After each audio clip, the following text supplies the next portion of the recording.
Welcome, fine folks, and happy Wednesday. Greetings and good evening, afternoon, morning, whatever time it is from where you are watching. It is currently 6:03 p.m. right here. It is time for Games Bond. What's up, Dark Rift, Space Hoppercopter, Bones22, welcome. Greetings also, of course, to lurkers in chat, VOD viewers, everybody else. Hope you are all doing well. I am personally doing fairly okay, I would say, considering the impending situation. What's up, Mendel? Last stream was a roller coaster of emotions. We did eventually make our way through 2 more missions in GoldenEye Rogue Agent for the Nintendo DS, but not without our fair share of hardships. The introductory levels had lulled me into a false sense of, I don't know if I want to say security, but certainly false confidence that this game would be a pretty, frictionless experience. But as we made it to Hong Kong, GoldenEye Rogue Agent began showing its true colors. And we had some truly heinous difficulty spikes. Few kind of almost back-to-back spots of just highly questionable level and encounter design. You have rocket launcher enemies who just spawn sprinting at you full speed while firing multiple rockets at you. Stand about 8 meters away from them, emptying 1.5 full magazine of concentrated assault rifle fire, and they most likely don't go down. I'm getting a little heated already just talking about it, so maybe I'll keep it brief. But there were a few pretty rough spots, and then after that we had the casino level, which was honestly much smoother. So we are currently 2 hours 55 minutes of gameplay into Rogue Agent, and we are at what, 71% completion as far as the game's shockingly bizarre tally tells us. Nice shirt. Well, thank you. This is like most of my t-shirts, something I grabbed off of the Yeti at some point. I haven't bought any new t-shirts in a long time because I realized that I don't need to. I have too many anyway. Been not shopping too much for clothes recently, or when I have, it hasn't been t-shirt, but I have a sizable stash of various flavors of, basically the same thing. I've got some kind of video game graphic tee. Feeling a little self-conscious talking about it, but hey, I'm living my life to the fullest, dressing and to a large degree living my life, I would say. Maybe not as if I was 12 years old, but probably the way I would wish when I was 12 years old. So that's not all bad. Not all bad. We get to play Rogue Agent for the DS on the internet and ostensibly, well, if not get paid for it, at least have people show up for it. And that's worth at least as much. But yeah, obviously, Rogue Agent, the console game, is, I would say, by some margin, the most infamous, 007 adjacent video game, as far as being known for being bad. I would say, like, being careful to split hairs, as I'm wont to do, that it is the most known for being bad as opposed to being known for being the worst. But the reality is that anyone talking about things being known for being bad are kind of, likely to be using a bit of hyperbole. So if any James Bond video game or 007 licensed video game is going to get routinely called the worst, it is probably that one. Now, obviously, that doesn't mean that there is a consensus that it is the worst out of all of them, because as is always the case, you know, whoever makes such proclamations would typically not have done as stupidly thorough research as I'm doing. But it was a game that seemed ill-advised from the get-go, and it was rightfully quite poorly received. I was very curious to see how the DS version would compare, because obviously on some level, whenever you have a console game and a handheld game, you know, a handheld version equivalent, I don't want to call it a port, although in this case it's like closer to a direct port than I was expecting, frankly. But whenever you have a, you know, the big boy console version and the, you know, the kid brother handheld version, regardless of how similar they are, it's a safe assumption that the handheld version is going to have a significantly smaller budget, so it's going to have a, you know, lower production values, just being less elaborate, you know, being just a lesser game. In many cases, you know, setting aside other circumstances, it's just going to be on a far less technically capable platform, so it's going to be a simpler or smaller or lesser game on that basis alone. But obviously, it's not as if the DS wasn't capable of amazing, big, exciting games. It's just the nature of these things that the handheld version is going to be, you know, a lesser thing. In a lot of cases, when it comes to big 3D action games, first-person shooters, etc., when you had a lesser version like that, it was quite common to just have it be a different thing. You know, maybe starting with the DS and the PSP, it became more common for it to be more of a direct port from its console counterpart than it had been, you know, than had been the norm previously. But even so, as we have seen and will see, most of the handheld games that we will be checking out are going to be thematically, but not mechanically, all that similar, I don't think, to their, you know, console counterparts. But when you have a game that's like really good and there's a handheld version, it's always going to be interesting to see what aspects of that great game kind of carry over and which don't. Because frankly, a lot of what makes a game like that good isn't naturally gonna, like, it isn't necessarily to do with the plot line or the premise or the themes. It's gonna be in the specifics of the execution, which is obviously reliant on the, you know, what the game is and how it plays and all that.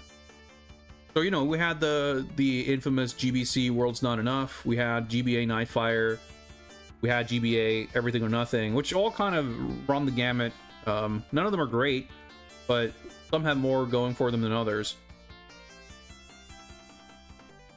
So with Rogue Agent being at the very opposite end of the spectrum, the console game, the main game, is really, really bad. What does that mean for a handheld? Because what makes those other handheld versions, you know, inferior to their console counterparts isn't really because they are lesser. It's, you know, in the way that they are inherently going to be, you know, due to being on a portable system. It's because they're different games that are worse. Although in some cases you could also argue that, you know, they are watered down, toned down, simplified, lesser version of this original game, but there's nothing added to it, or, you know, no additional twists to make up for that difference. You know, that could be a factor too. But there could have been hope. There could very well have been reason to maybe not expect, but, you know, it wasn't without, not outside the realm of possibility that most of the things that made GoldenEye Rogue Agent for consoles truly bad, it was a possibility for those things to be largely absent from the DS version. So it's been interesting to play and see that in some cases, a few very specific things that I disliked about the console game are, in my opinion, better in the DS game. Aiming is less cumbersome in a way. Even, you know, I'm playing on a controller with assistance of some mouse input here and there when it's necessary, but on an actual DS you would have been using the touchscreen, and I reckon that would probably have worked all right for the aiming, as well as the additional touch inputs for like reloading and changing weapons and stuff. But the controls in the console game are like really surprisingly bad. It's the kind of thing where you don't expect a first-person shooter in 2004 for consoles to be able to be bad in that particular way, and it's just like, oh wow, they just really didn't get the fundamentals right. And the DS, I think the DS game does not suffer from that in that same way. No, the controls aren't exactly 10 out of 10, but it's like fine. I wouldn't have thought about it really. Whereas the console Rogue Agent really, the control issues are so noticeable that they really stand out in my opinion. There's a few things you can do in the game, most notably the human shield kind of thing that is like, I basically didn't really interact with that mechanic in the console game for most of my playthrough because it was so cumbersome. And the way it works is like you have to melee a dude to stun them and then you can grab them. But the animation of grabbing them, like the melee attack is already a bit clunky, and then grabbing them has like a lengthy animation attached to it, during which, to the best of my recollection, you are fully vulnerable. So it's not really a quick solution to like not getting hurt. Whereas obviously the whole idea of grabbing someone is for them to soak up the bullets meant for you. But if you're being shot at, spending precious time grabbing someone, you know, during which you were not able to shoot until you have fully completed grabbing them, like it was just, I don't know, I didn't find it fun. I can't speak to, you know, this far removed to whether it was effective or not as a strategy, but it wasn't fun to do. It felt bad and it was like annoying.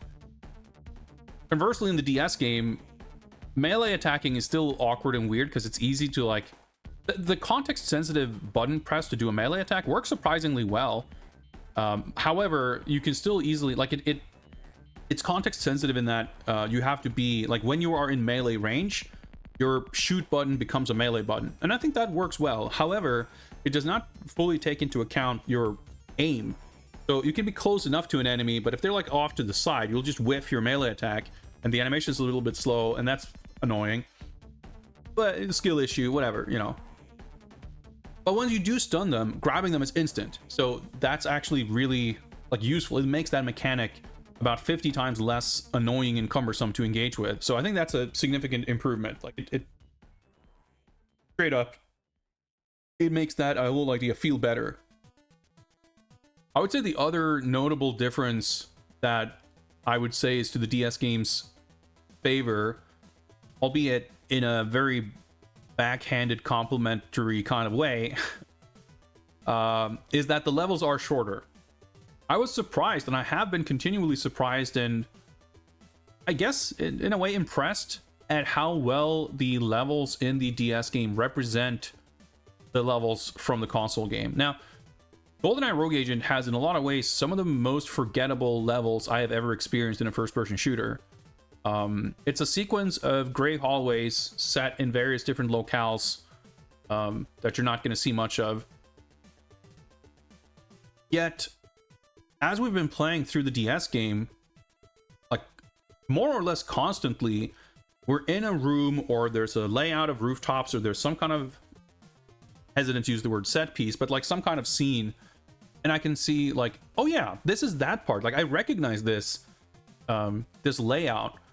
Probably not like where the enemies are or what enemies are set, but well, the original game has like no enemy variety anyway. And the biggest difference between the level design in the console game and the DS game is that the console game has way more copy paste repetition of going through same kind of modular chunks many times. Whereas the DS game, on account of not doing that the same way, for me that has two benefits. One, on the most basic, simple level, that you're out of it sooner. Like you have to spend less time being miserable playing this, you know, not very fun game.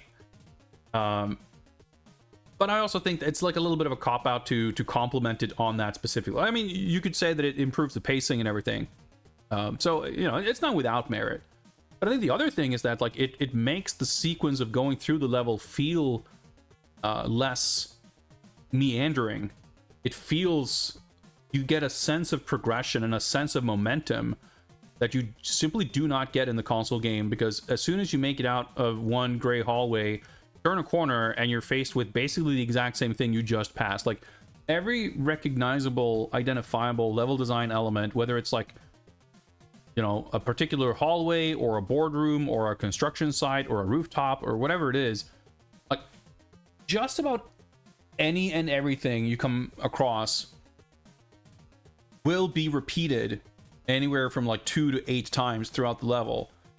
And by the second time, like, you're already like, oh, didn't we do this already? And then you have to do it over and over. It's not necessarily like in sequence, like you're going through the like 8 copies of the same room back to back, but it's like almost worse. You're like, you're going through these endless hallways and you're just waiting desperately for something new to happen. And it's not just, oh, we're still in the same environment. We're coming back to, it feels like, this room that we've already seen. Even though it's technically a different room, you're not literally backtracking. But it's just, it's soul draining going through levels like that. So on account of probably being limited by, you know, space and other technical aspects, the DS version, like, much more, well, I don't want to say intelligently or cleverly, but, you know, conveniently, I don't know, just has like these level chunks that you go from one to the next and then you move on. Like, it feels so much snappier. Now, unfortunately, those aspects, at the end of the day, don't really, so far, carry the game all that far into the territory of being notably better than the console game. Because I'm finding myself, last time anyway, like we've done 2 streams so far. The first stream we did the opening Fort Knox sort of introductory prologue level, and we did the Auric Industries level. And both of those, like, we cleared those 2 stages in like 43 minutes or something like that. It felt so snappy, and I was so thrilled with, like, man, I wonder how quickly we can get through this. Like, I didn't keep dying, right? I mean, I had a few deaths, but it wasn't, there was only like one trouble spot where I died a couple of times due to some cheap enemy placement, but I kind of figured it out. There was an easy counter play, and that was it. And then we go to Hong Kong on the next stream, and there were just multiple brick walls of extremely tedious difficulty spikes. And the worst part is not that it's difficult, but that the way the checkpoints are placed and the way the difficulty curve sort of feels overall, the way your weapons work, like, it's sort of all these different pieces coalescing into a highly frustrating experience where checkpoints are way too few and far between. Rarely are the actual difficulty spikes right after a checkpoint, so you often have to redo some tedious stuff on every attempt. It was, you know, it wasn't always like that. Usually it wasn't too bad, but it was often enough that as you're doing it the 6th time, that stretch of like going from the checkpoint to the part that's actually difficult became, I mean, it wasn't fun to start with. But when you're doing it the 6th, 7th, 8th time, it gets less fun every time. You get impatient, so you make mistakes, so it goes worse, and then your 7th attempt is screwed before it even really starts, and it's just bad.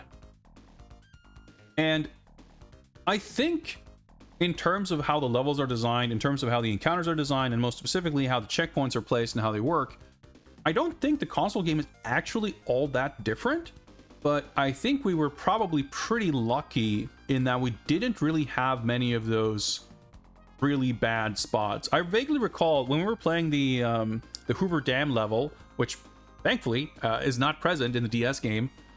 There was this long stretch when you're on top of the dam and you have to fight these tanks. Of course, needless to say, an horribly drawn out and extended sequence. But I think, well, that particular part at least, like, we made it through on the first go. And I recall someone in chat mentioning that, like, holy shit, like, you were lucky basically in that, like, if you had died at any point throughout that whole section, you would have had to have done all of it over again. So, I mean, in a lot of cases, it really only takes one death and having to redo stuff to get really like pissed off at it, right? And it all it takes is being lucky that once to not have to deal with that, to not even be aware that that's an issue with the game. Like, the funny thing is that with the console game, I had the impression that the checkpoints were going to be a real issue, but then as we actually played through it, it didn't turn out to be a big deal. Whereas the DS game has now sort of become a little bit of the opposite.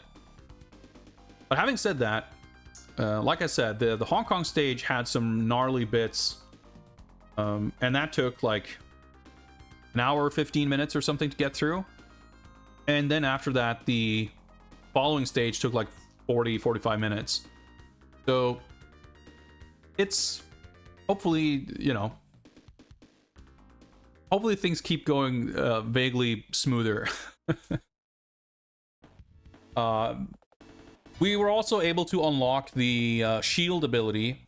The whole thing of having to do virtual missions to unlock the eyeball abilities is a really weird thing they added in this. But we have the shield, so that should definitely help with like survivability, which was like, that's the thing, like, weapons are so ineffectual and awkward that like these long distance skirmishes where it doesn't feel like you nor the enemies can really deal any real damage, they just get drawn out and take time. You get impatient, you get up close, and then your health just melts, or I mean your armor especially, it just doesn't do shit.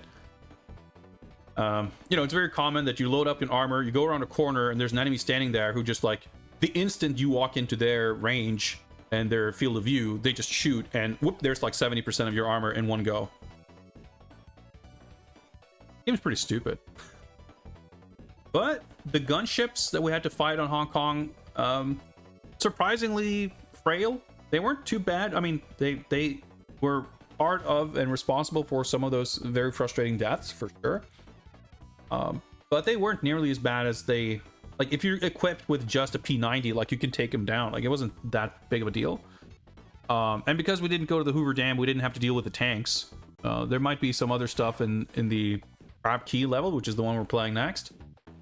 I don't really forget. I know that there are tanks in that level in the console game, but the DS version, like I said, it's had surprisingly faithful recreations of those levels, but they have been sort of truncated and simplified. So maybe some of those more awkward, annoying bits will be less of a thing. But yeah, so the DS game skips the Hoover Dam level, and it skips the like underwater black market level. I remember both of those being like really annoying. There aren't really any levels that stand out in my memory as being not annoying, but some of them stand out more than others. And frankly, the final level that's after the Crab Key Dr. No level, I can't even remember what it was. So we'll see if we recognize it by the time we get to it. There should be 2 levels left. The save file percentage, completion percentage is a little bit confusing, but epic 6 mission campaign, we've done 4. There's really no more room left than for those 2, so hopefully we can get through it tonight. So yeah, without further ado, let's hop on over to the Bond scene.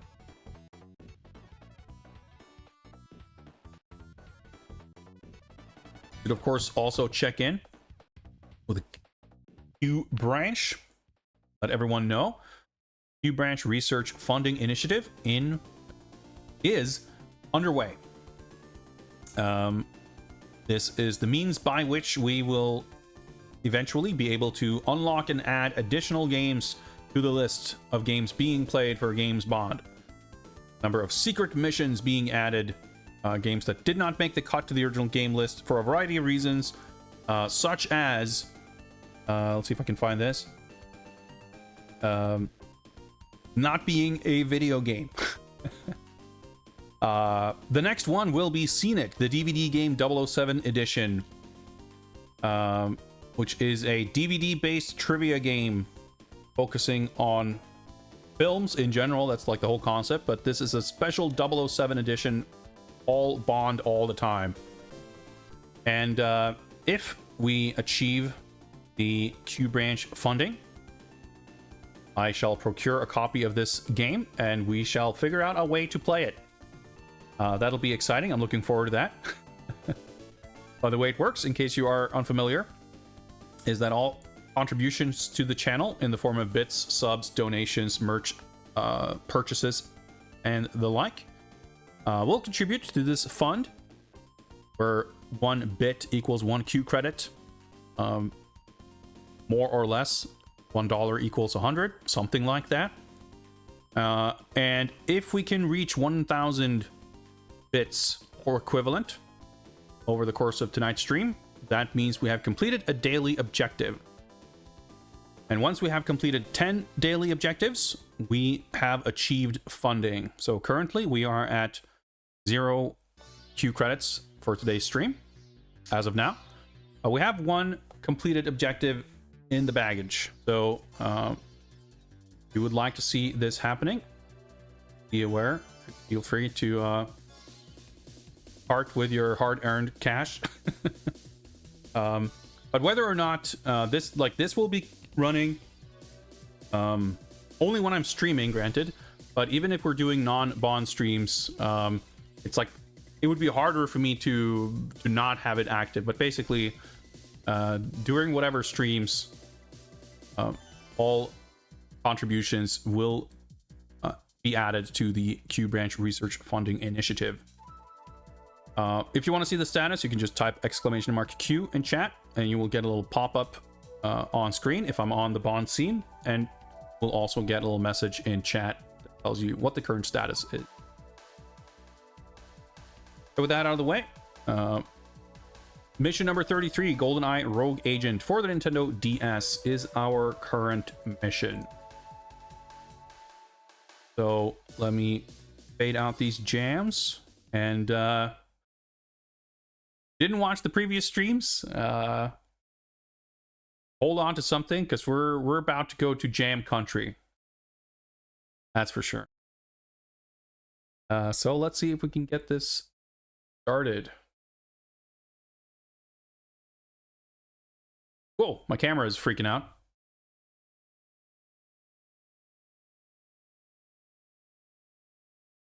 Okay, that's a little weird. If I do this.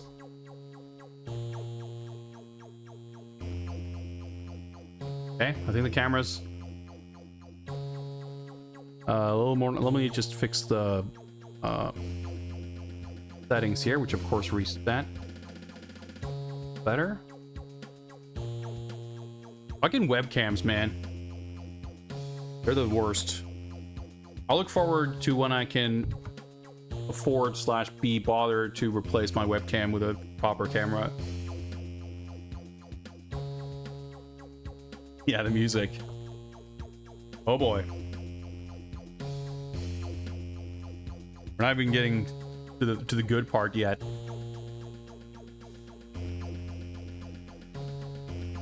Ready for the drop.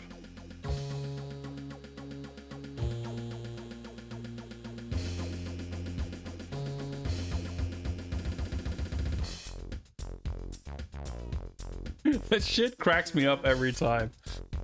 What's up, Netscape Navigator? It just keeps on, the gift that keeps on giving. Yeah, so virtual training from the main menu is like multiplayer deathmatch, but you can also do like bot matches. But once you load your campaign save file, thankfully is present and currently functioning. I guess we're gonna see the cutscene at the end of the previous mission. That's the way this is structured, which is a little weird.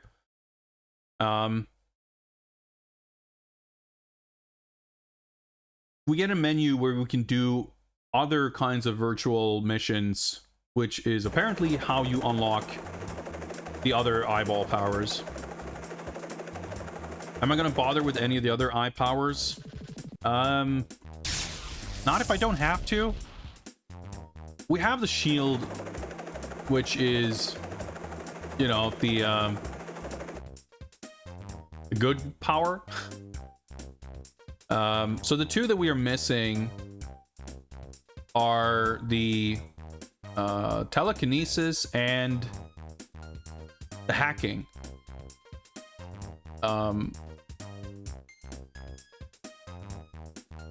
In the console game, the hacking is mandatory to defeat Dr. No. I'm realizing now.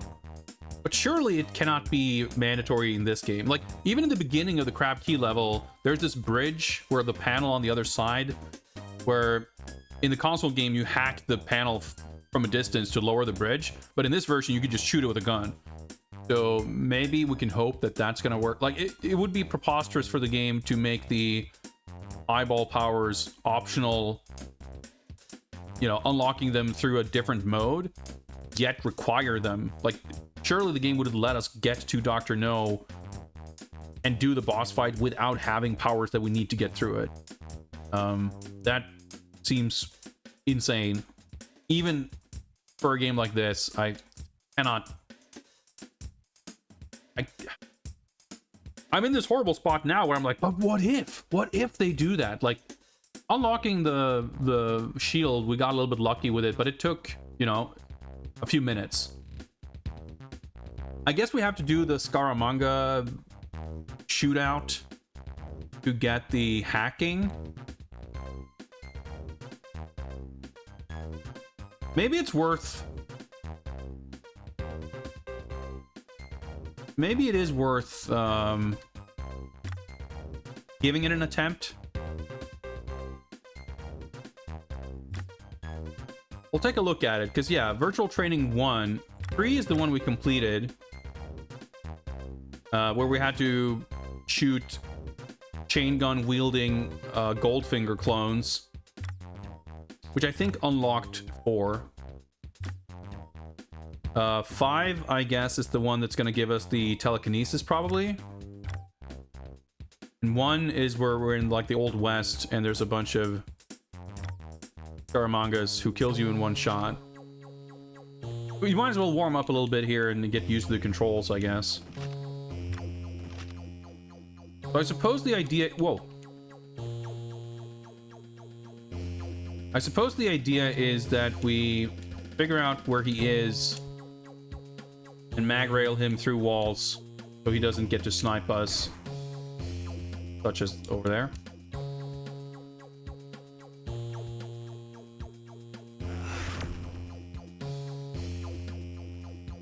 But it seems like it's probably like a linear path, so... Spike floor, okay. I guess this is just like a multiplayer level.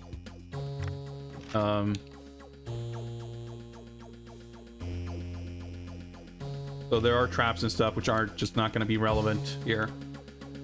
This might not be so bad. But obviously, get killed in an instant. Yep, okay. I guess he was standing over there.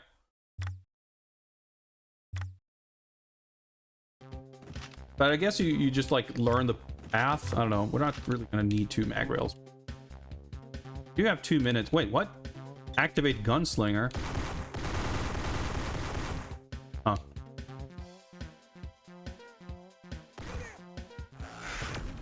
See, it's not like really instant. You know where he's standing.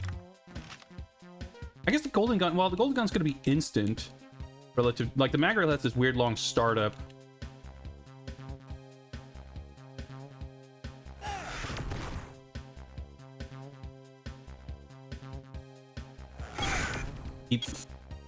Oh, okay. There was one behind me.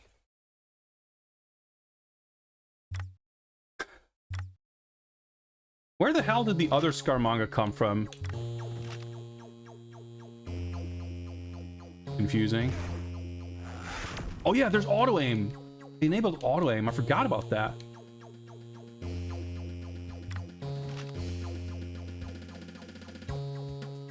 I think, like, if you can just understand where he is.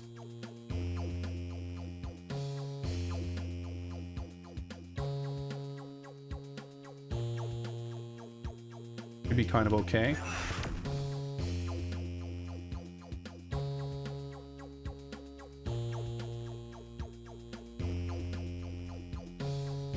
Very confusing.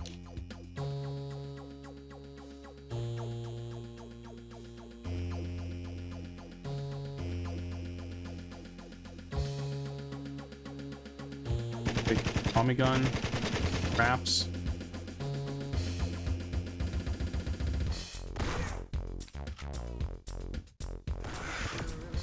As I hit him, yeah, enjoy the jams. That doesn't.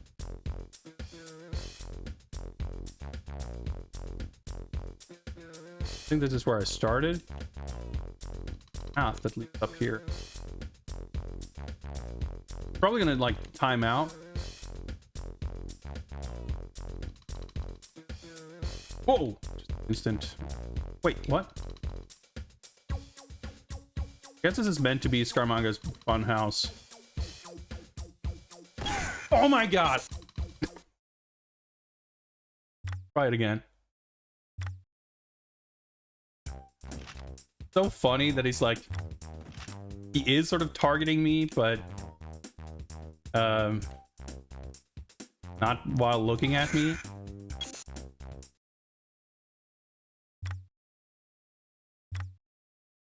So I guess he can shoot through walls. Which I guess, if the golden gun works through walls, that's pretty good.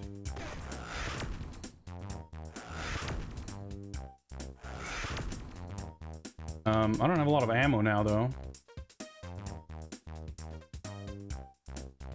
Wait. Is there a golden gun down? Oh, there was just a golden gun there. And I just realized we have full armor. Not that it's helping us any, but...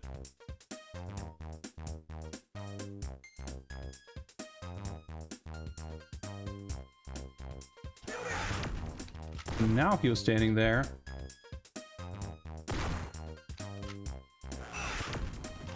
That bullet definitely, like, hit the wall. I don't know.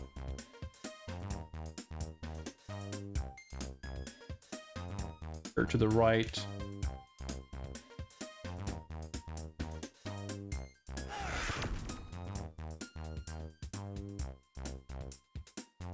That's just going to take us back to the beginning. We have 4 kills now.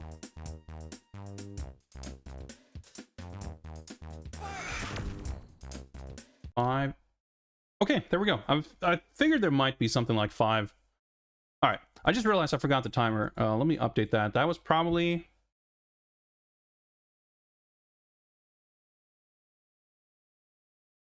five minutes, something. I don't know. Close enough. Well, that's right. We can hack. Well, it is time for your next upgrade. The electromagnetic or EM hack feature will allow you to tamper with machines and electronics from a distance. The effects vary depending on the target.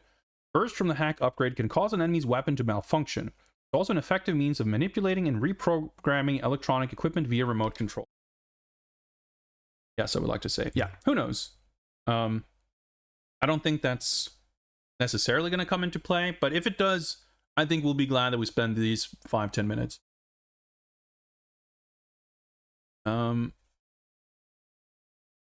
Telekinesis wasn't useless or anything, but I don't know if it's going to be...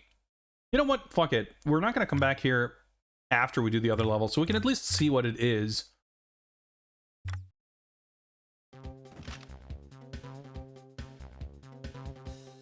Know what it's like. I reckon these are meant to be like things from movies or what have you, like the end of GoldenEye or something. Someone's shooting me, all right. Well, it's on a top, so probably. And yeah, the pistol's gonna do jack shit from this kind of distance for the most part. Oh yeah, I have a shield.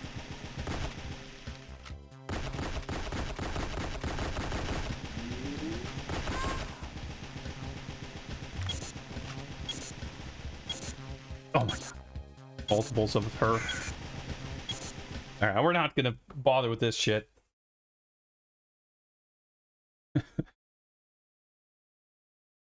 Yeah. Let's continue the campaign.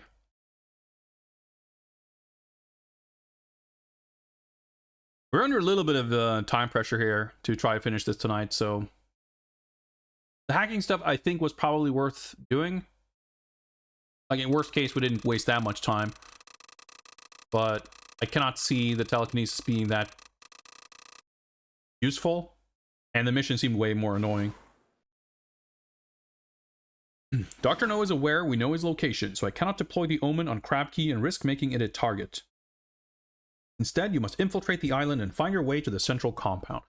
The plot of this game was already a complete mess in the console version, but in this one, where they kind of skip a third of the game and also don't really have any storytelling beyond this, there's just like nothing there. Yeah, the scan lines are a bit strange. Crab Key. Objectives. Destroy Dr. No's satellite. Find and sabotage the nuclear reactor. Eliminate Dr. No. So we started the docks, and then we're going to like the mining operation part. Maybe this is the level where there was these gray facility hallways. I mean, there will be for sure, but the ones I'm thinking of in particular. Because what we're seeing here, that is Dr. No, and that is his boss fight room. So that's like all we're seeing in this little preview.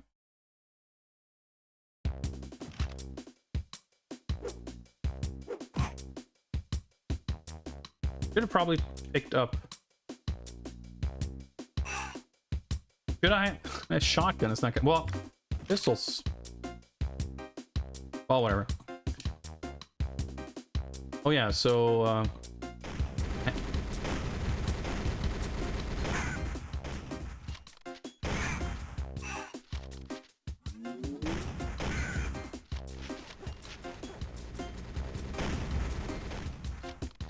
not gonna really solicit.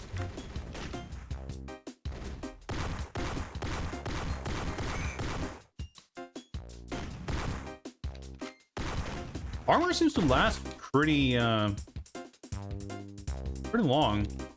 Sniper rifle, Mamba, all Mambas. There we go. So if you have the hacking equipped, I'm not allowed to because I don't have enough power to that, I guess. When I target something, it selects to hack. It does not appear that I could even hack the panel, by the way. So, you know what? Sniper is actually gonna...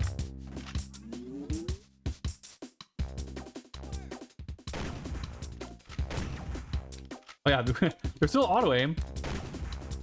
Dude, it's like way better without the scope. Dude, this gun fucking rules. Okay, we're doing this for sure.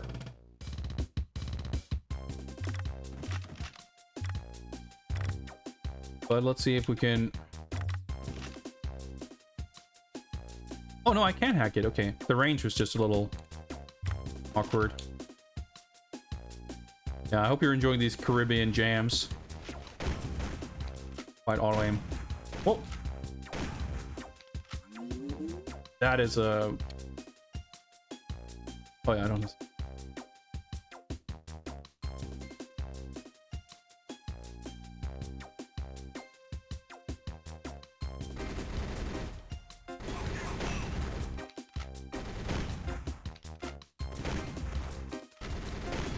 Oh my god, I guess I'm hitting the crate.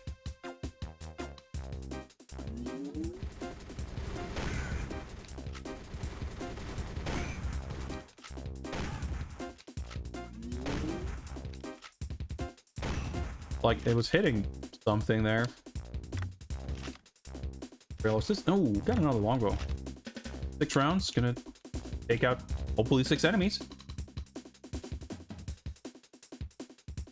See, it's like possible to maintain some amount of armor here. Yeah, these doors open, right? This one at least. A little skybox gap.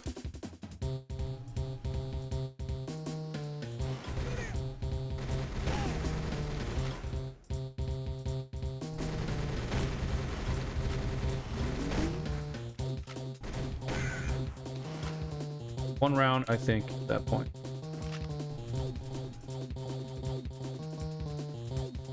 Yeah, swapping between powers is a little awkward. My control setup, but what am I looking at? Is there... Why did I not see him when I x-rayed?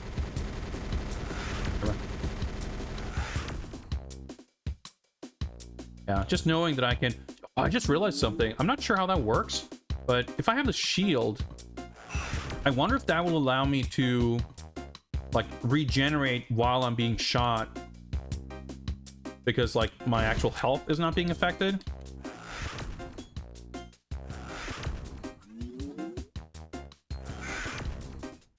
Crouching.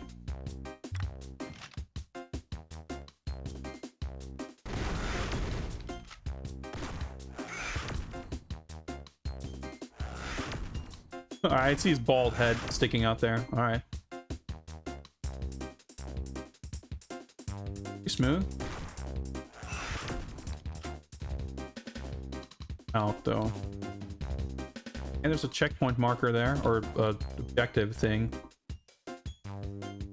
Oh, I'm trying to walk up the railing. Ah! Enemy spawn triggers, of course.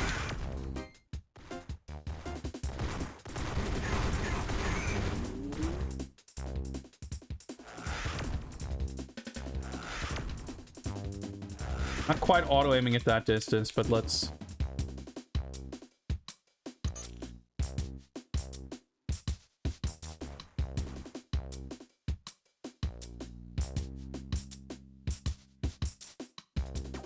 The shield also seems to be, like, pretty effective at not draining the eyeball juice too quickly.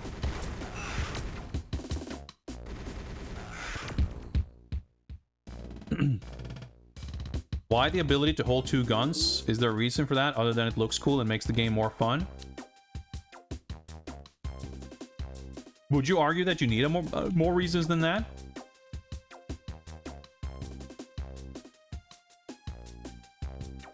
That sounds like two good reasons.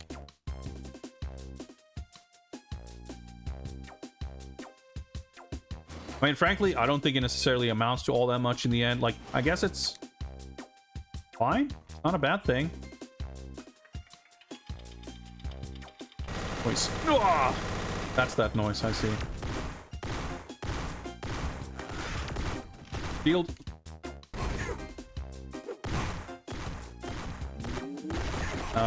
I mean, beyond that, I suppose it's possible that they, like, that's how they choose to kind of illustrate the idea that we're this, like, super violent dude or whatever. That's, like, supposedly part of the plot. That's why we're a bad guy. We're fired from MI6 for being overly violent. I don't know if I really want the chain gun, honestly. I think the auto-aim mag rail is too good. Like, that... Oh, I remember this part now. I actually recognize it. Like, the characterization of this guy is, like, pretty paper thin, you know? There isn't much to it. So it's hard to say if that aspect's, like, you know, kind of aligns with anything or, you know... But that's just my best guess. Okay, you just walk through here. That was a lot simpler. Guess we're in the mines.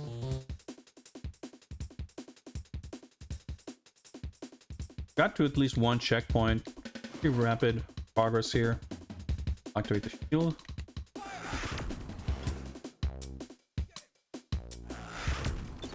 Activate some kind of trap.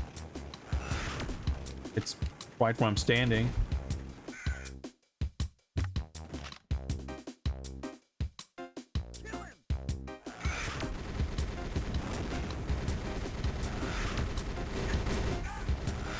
Actually dying. Cool. See, like, he didn't really hurt me. So that's the nice thing about the mag rail too. Like, because it's a one-hit kill, the whole distance thing isn't a factor really. Because with all the firearms, really, like, you just do shit damage, and the accuracy is terrible as well. Like, even with the auto aim, the guns have spread, right? So even if you are aiming perfectly, the spread just means you're not hitting anything. But the sniper rifle and the mag rail aren't really subject to that, I guess, you know? I got credit for a through-the-wall kill because I hit him through the floor.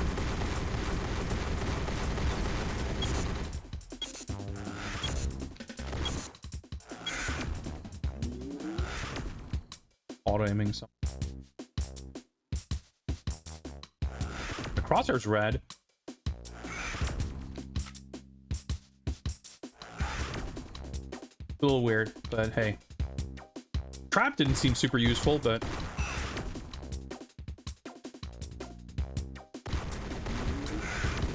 See, again, like, your sort of survivability just feels super inconsistent. I don't know if I automatically did the shield discharge there, which is a thing you can do to, like, explode your shield as kind of a melee attack. I was gonna say, I think I can probably kill myself here. Alright, let's not bother with those switches. I was like, I don't see the boring machine in front of me. So I guess it was behind me. Welp, yeah. Crouching. I just spawned crouch. So where does that machine gun guy spawn? Because I ran and he was like behind me. Like hiding in a corner here or something.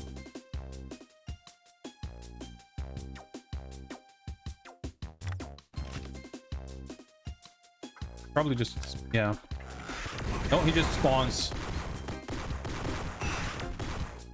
when I advance.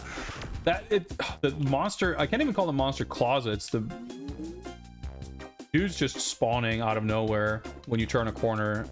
It's just like GBA Nightfire. I wonder if I can just do this. Save some time, save some ammo. That whole part where you're outside there, I remember being a little bit of a chore in the other game. So being literally able to just run through it like that is quite nice.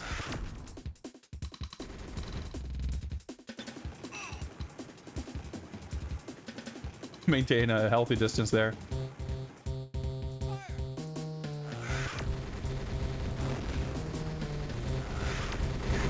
Trying to shoot him, but rate of fire on this is a little weird. I mean, it's low, but also because it's got this long startup, but also recovery, it's easy to hit the trigger at a time when it just won't do anything without you really realizing that's the case. Right, so we're almost back to where we were. Yeah, oh yeah.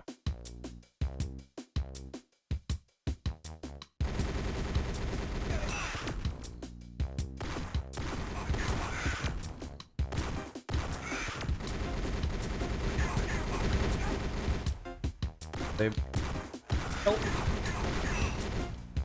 Could have killed him with a boring machine, but why bother?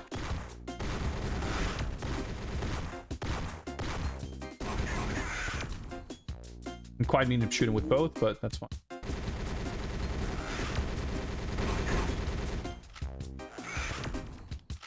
Just like the console game, the mechanics of how the battery affects the shield is quite mysterious because it drains very slowly, and I understand the battery is going to drain faster when the shield gets hit. Sometimes it seems to drop like 40% instantly.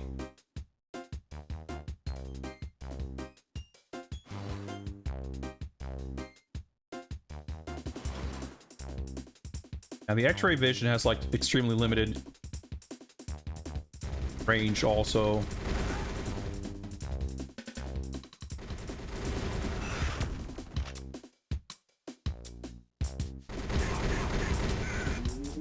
These guys seem to go down like kind of surprisingly quickly.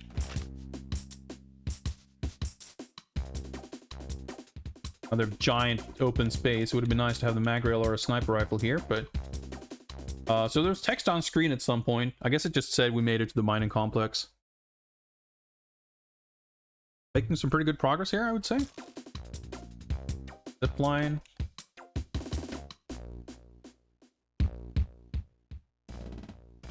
Visually, you know, this game's not exactly a stunning spectacle, but it's like, for what it is, pretty well executed. Like, the environments are boring in their design, but the level of fidelity and detail, like, feels like it's kind of impressive. Not, you know, probably noteworthy per se in the grand scheme of what's been done on the DS, but like, as our first kind of DS game, just like kind of nice.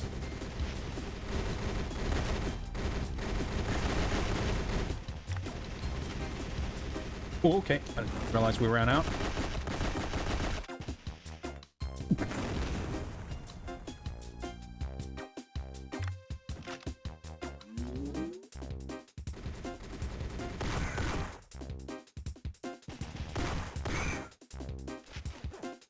Mando. Music saves the game a bit. I mean, sure.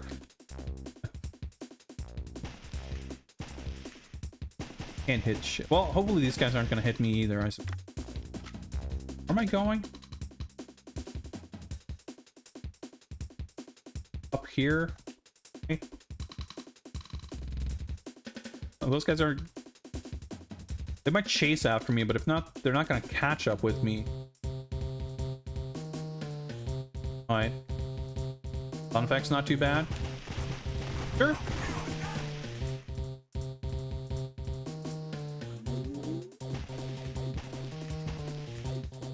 Okay, cool.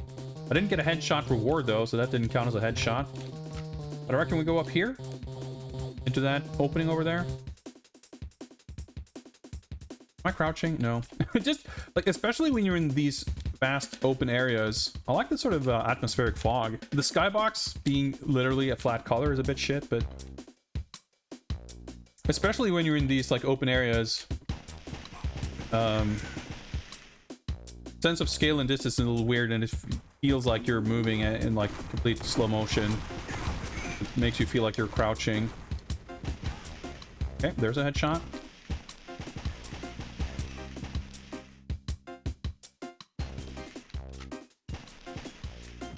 Oh, dude. Maybe the AR commando is also better without the scope. I mean, I hit that last guy pretty quickly. Knowing this game, there's probably not a checkpoint here. Let me wait for the battery to recharge a little bit. Let me hydrate.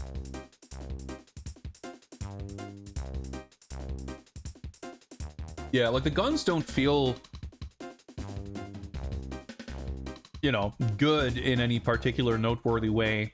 But they don't necessarily feel or sound really bad either, I guess. Checkpoint would be so nice, but...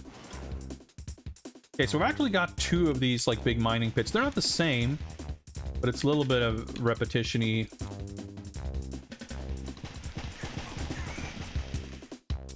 Paratroop. Some other levels.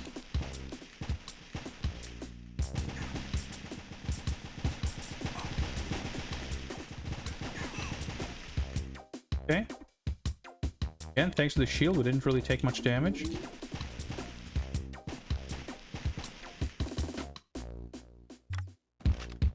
Oh, here too. The armor is kind of whatever, I suppose, but... Shield.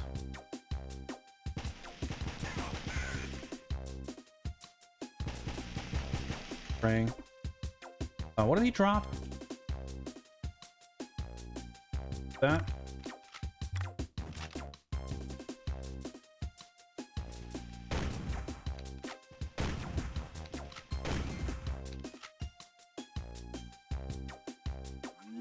Auto aim is a little deceptive sometimes. Like, you have to be pretty lined up vertically, it looks like.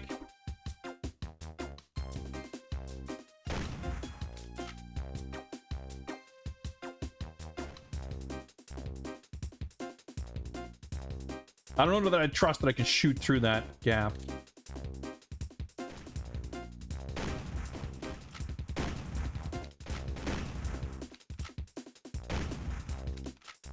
I thought there was one more guy there. There was. I wasn't sure if it was dying there. It just took a little while. Oh, yeah. Weird auto ladders. But yeah, for this section, I have to really, like, keep moving my hand back and forth between the right grip of my controller and the my mouse for the touch inputs. Obviously would be a little smoother on a DS. I meant to pick up the gun, but I accidentally reload because I walked past it.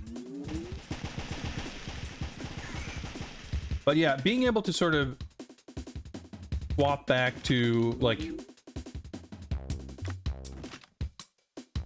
whenever I would need to wait to recover, I can sort of activate the shield to expedite that a little bit. So I can like push forward more aggressively. Nice. Checkpoint reached again. Thank you, text. I can't see shit, but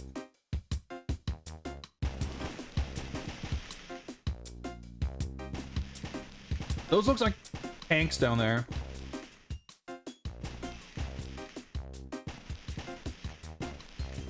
See how that goes. Doing wonderfully great on him. I actually recognize this part. This is the part where there were tanks for like entering the base.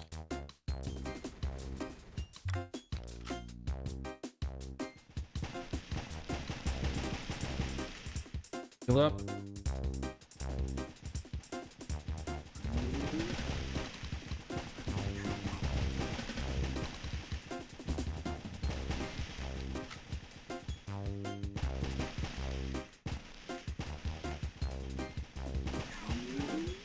Got him. I think that was a tank making a noise, potentially.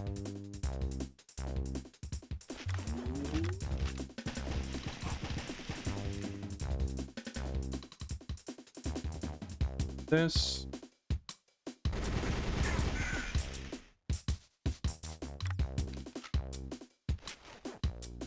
It looks like they've got the cannons trained on me. I don't know if I meant to do them. I think you have to like blow them up with explosives. I think I can hack them. Okay. There's a checkpoint basically right before this section, so okay. Okay. Okay.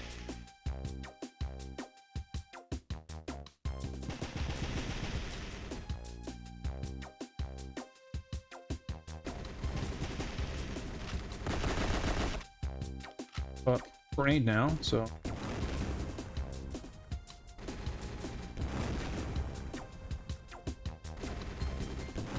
this attempt, I think, is gonna kind of be about understanding the mechanics of this. Endo, P90. Reload. So you tap the button, the weapon icon in the corner to reload, but if you're standing on top of a gun, it will make you collect that gun instead. Ah, there's the rocket launcher.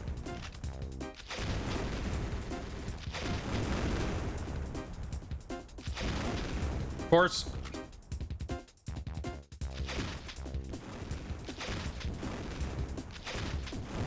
I was like targeting the turret to be sort of safe, but the rocket like went right through it. Grabbing this. That's pretty good. Oh yeah, you walk slower with this. Okay, let's just push on.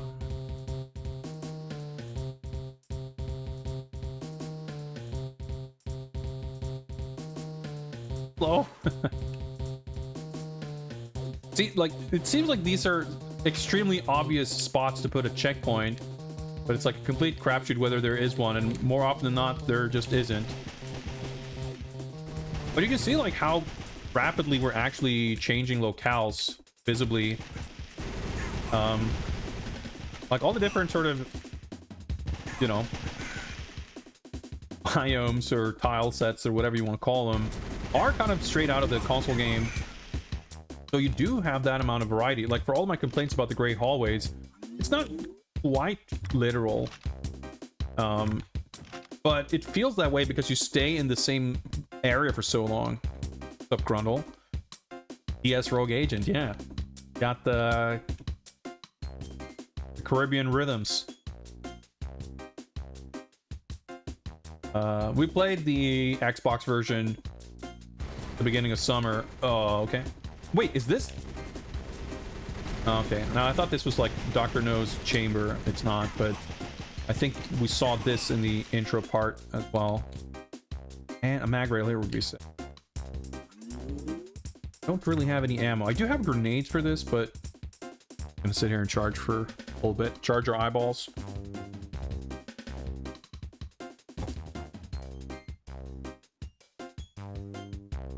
X-ray vision didn't reveal anything because it has bit range.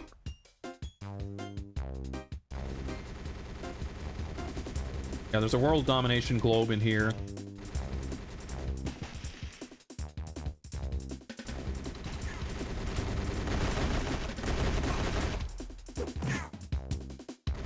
Okay. Destroy the satellite. I can't melee because I'm looking downwards. Is that a satellite? The objective thing is pointing me towards something else. Like, the messages show up always in the midst of combat, so you cannot really read them. Well, we can, I mean, that's like a hologram, but never know what the game's gonna ask or expect of you. Oh, there we go. Press select to destroy the satellite. Well, that was easy. Find and destroy Dr. No's react. Yeah, okay, so now we're heading towards the boss fight. Like, it's so, like, invigorating how snappy the pacing is compared to the console game.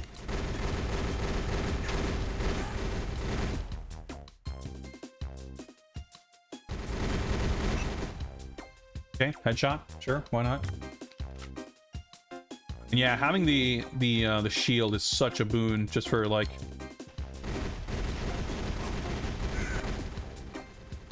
Oh, okay. Tank. I don't think we need to just... Well, maybe. I guess we're supposed to go in there. Let me...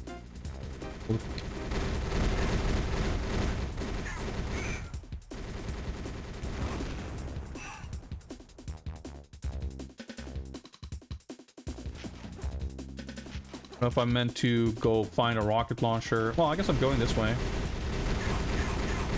Armor, the way the armor melts in half a second, it just cracks me up. Like, what's even the point? I mean, I guess I'm losing armor instead of health, but it makes it kind of feel pretty useless.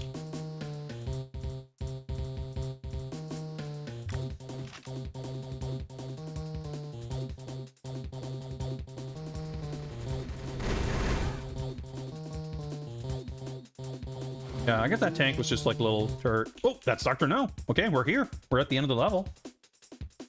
Checkpoint sure would be nice. You've reached the reactor. Destroy it and eliminate Dr. No. Dude. Fucking half screen covering. Okay.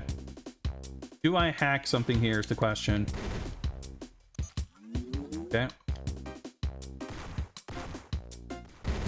Oh yeah, so you do the hacks and then like spawns the enemies or whatever. That's how it worked in that version anyway. So you don't really need to, like, you can't really shoot Dr. No.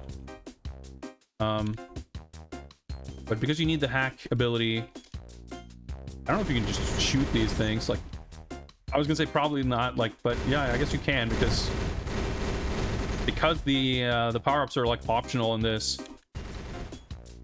You just make it here without having it.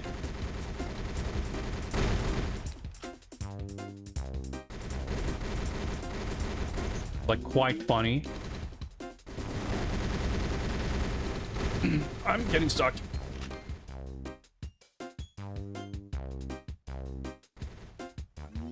letting my health and eyeball recharge a little bit.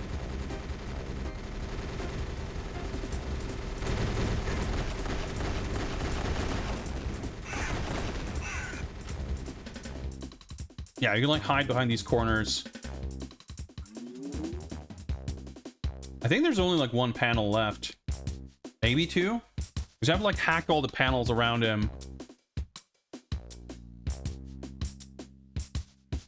Ideally, I'd pick a different weapon. Okay.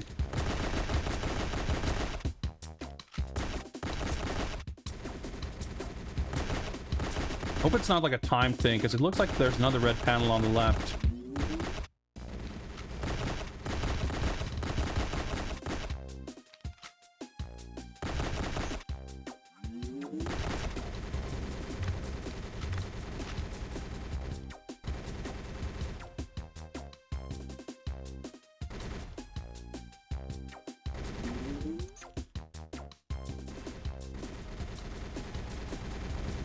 Ah!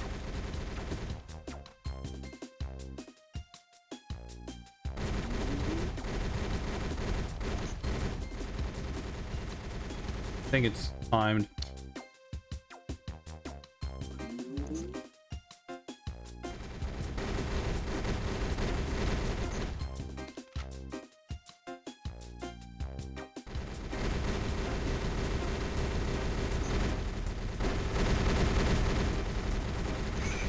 There we go.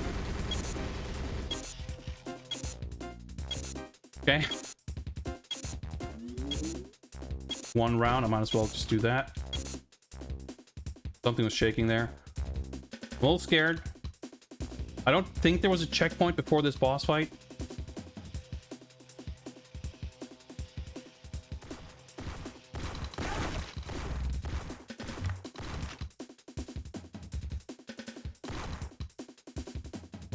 Oh, we got a Simon Says this.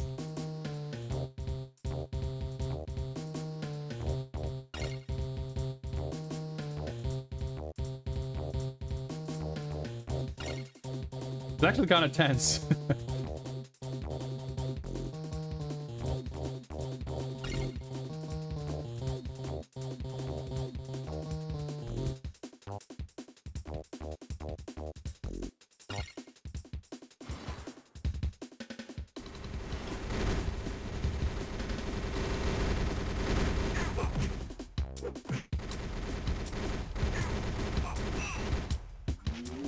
I like walk into this. What do? There we go. Dr. No is dead. Unfortunately, Goldfinger now views you as a threat. Your return flight has been canceled. Escape all you can. Okay. I guess we cleared the stage. But yeah, who would have thought that Goldfinger, of all people, would turn out to be an untrustworthy individual? But I don't remember how this plays out. I remember the one aspect. Oh, sick. Do the cinematic presentation. This is kind of cool. That was actually sick. The little 3D model superimposed over the slideshow footage. That was actually sick. I was like making fun of it when there was like a shaking still image. Not really making fun of it, just like, you know, it's a little quaint.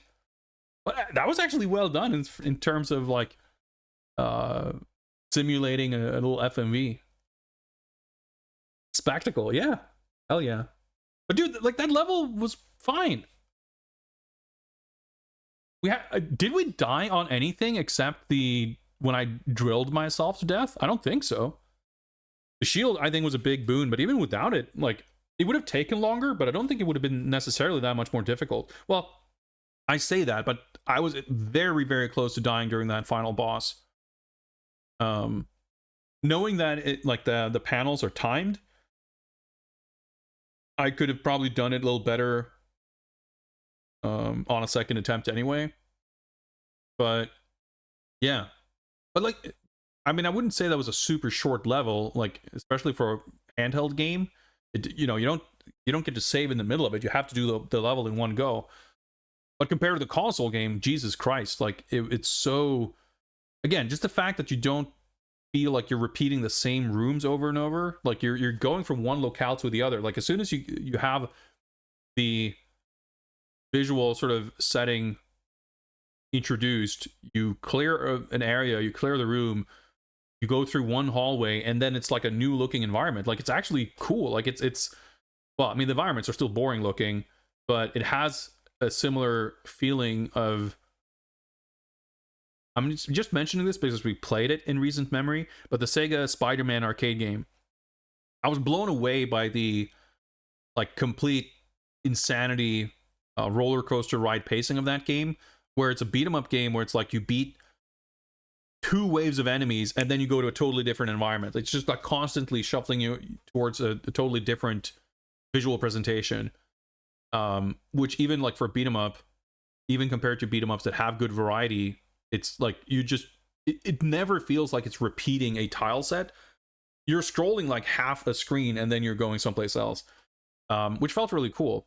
And this is like, at least relative to the console Rogue Agent, the fact that we barely get to, you know, familiarize ourselves with one kind of environment before we're like moving on to the next is like, man, that's how it should be. Imagine if the console game had levels that were paced like that. I mean, it would still be pretty bad, but it would be better. I don't know how the final level plays. I don't really remember it. I don't remember what it is. I remember the actual sort of final showdown, but I think there is a proper level leading up to it.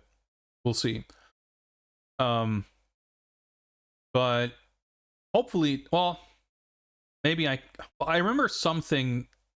I remember multiple things actually that we haven't dealt with in this game, but I don't remember where in the game it happens. We might have skipped it already. But there's a decent chance that the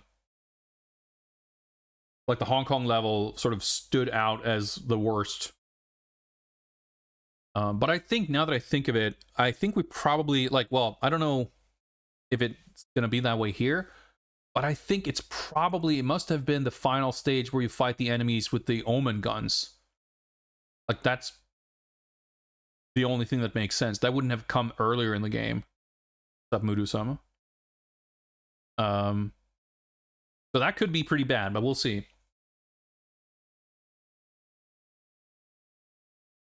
We got an accuracy bonus. I guess maybe that's from the auto-aim sniping. Oh,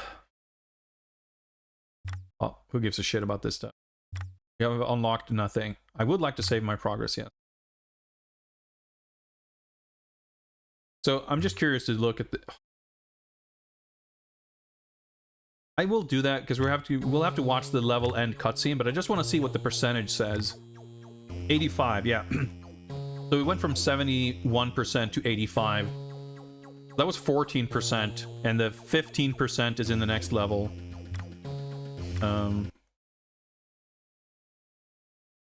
Hopefully means that it's not 2 hours long. The percentage is weird. The two shortest levels in the game accounted for 41% of progress somehow. So who knows? But yeah, I think I said this last time too, but I keep getting tripped up in my head. In my mind, I always think that the final level is like not really a real level, but I think that was just complete wishful thinking, that I was like hoping that we didn't have to go through a big, long, arduous level, but then we absolutely did have to do just that. But we made good time on this one. I was worried that we might struggle a lot today and not be able to finish the game, but we have a good 2 hours and change. So this level would have to be the worst one by a very significant margin for us to not get through this tonight. So even if it comes to that, I'll be able to take a breather in between, you know, attempts, and we still should be able to do it. So let's find out. Let's continue campaign. Also, the goddamn loading in this game. I feel like I mean, I haven't played a lot of DS games in the last decade or so, but it feels weird to have like load screens in a DS game like that. Goldfinger has taken control of the lair. Yeah, that's the final section, the final screen. Yeah, okay, look at these majestic gray hallways, guys. They're like camouflaging the fact that these are gray concrete hallways with these fancy blue lights and blinding yellow scan lines. But yeah, that's the Omen, I guess, that they're standing next to.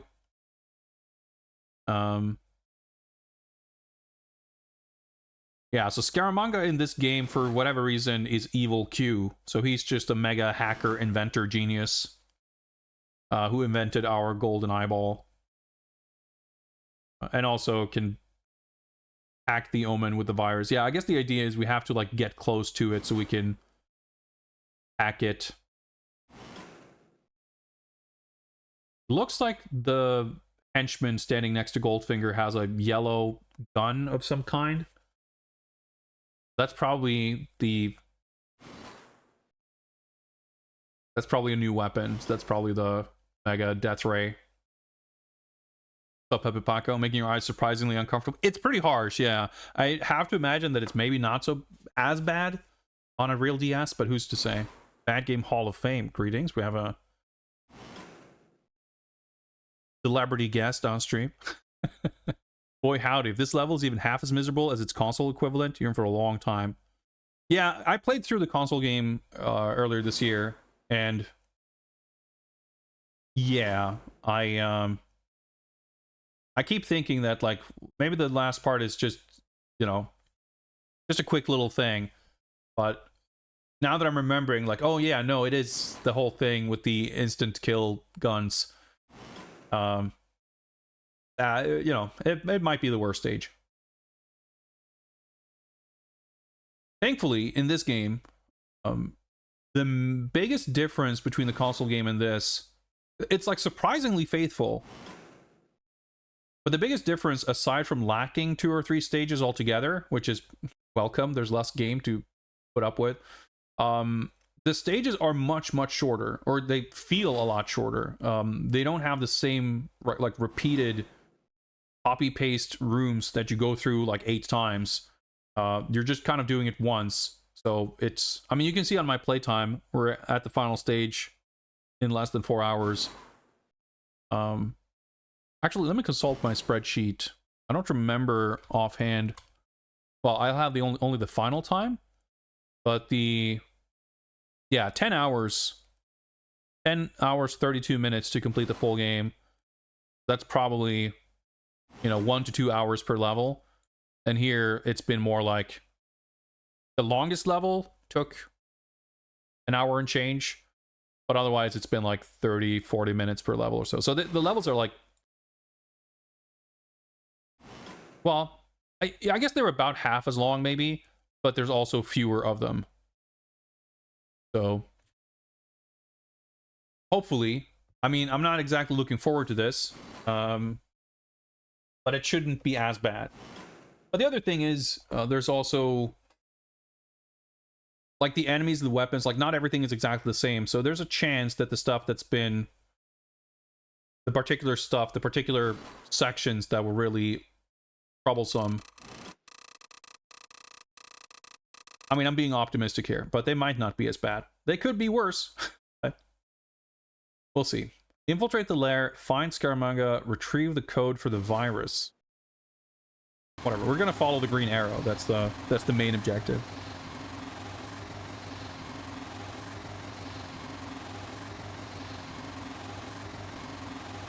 I don't know if Pussy Galore flew that thing or what happened, if she's like totally out of the picture. I think the stage where you unceremoniously semi-accidentally kill Oddjob in a cutscene, I think that whole part was not in this version, so he just probably disappeared from the plot. We haven't really seen or heard from Pussy Galore since the Hong Kong stage either, I don't think. Well, okay, she flew us out of the Omen thing at the Las Vegas stage.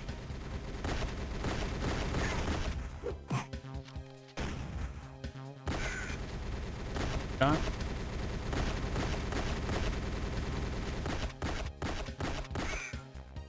Well, you can see here one similarity between this and the console game is that the default gun is absolute garbo trash. That is totally useless. Faithful. Or the grenades are probably more useful. You infiltrated Goldfinger's volcano lair. So, you know, is that my objective? No. Well, hang on. I just like, wait, hang on. We only got like half of these objectives at the start of the level, but the game told me that we've infiltrated the lair, but it didn't give me the... Oh boy! The arm. So hilarious. Okay, there we go. We had to cross the threshold, literally. Oh, there we go. Those are the omen balls that might kill us in one shot. Travel very slowly, though. The armored gun.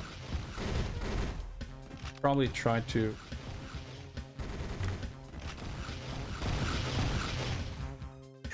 Oh yeah, one huge difference between this and the console game is the enemy AI. In the console game, enemies sprint back and forth constantly. So it's like super hard to aim at them. It's a big reason why the mag rail basically doesn't really work. But you see here, like, they kind of stay put a lot more. Not like permanently, but to the point where you can like take aim and shoot. There's also this highly generous auto aim that I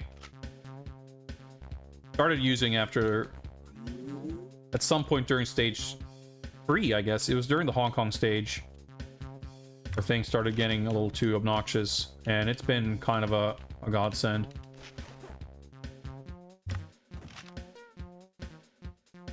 The game has a soundtrack, you may also have noticed.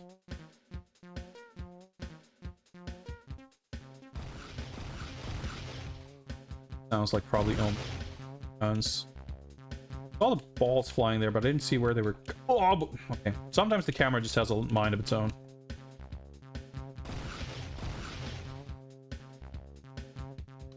I believe if you have the shield up, it will prevent you from getting insta-killed by those balls.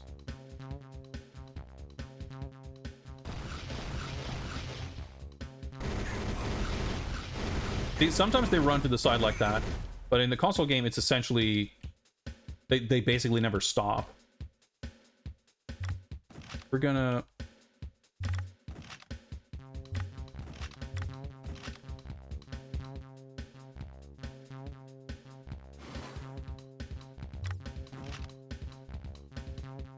Because I think this is the stage where you go into those little, like, test chambers. Or, like, kind of the worst parts, as I recall. Oh, okay. Thought that was an omen ball, but... Right, this is not a... full-wielder weapon.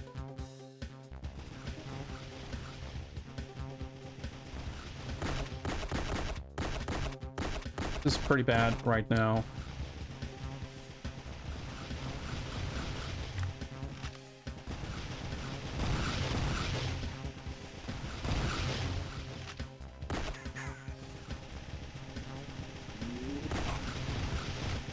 A grenade.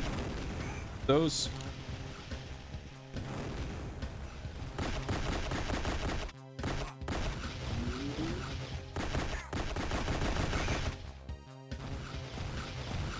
Whoa, okay, that guy just like spawned, I guess.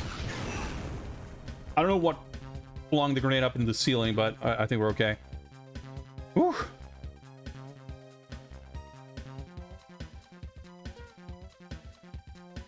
I don't think, unfortunately, I'm gonna be able to flip links while I'm playing. Happy to take a look if someone saves that link later. Yeah,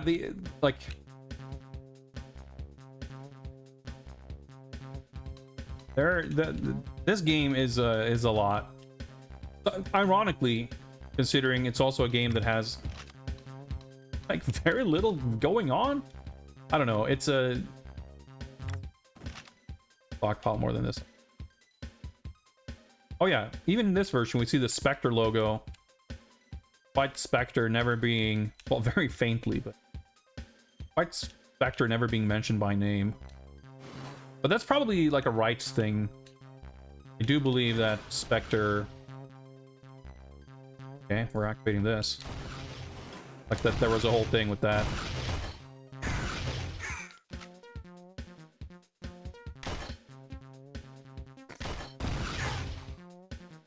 There had to be a guy in the little alcove I was hiding in. But, I mean, he didn't do much damage anyway.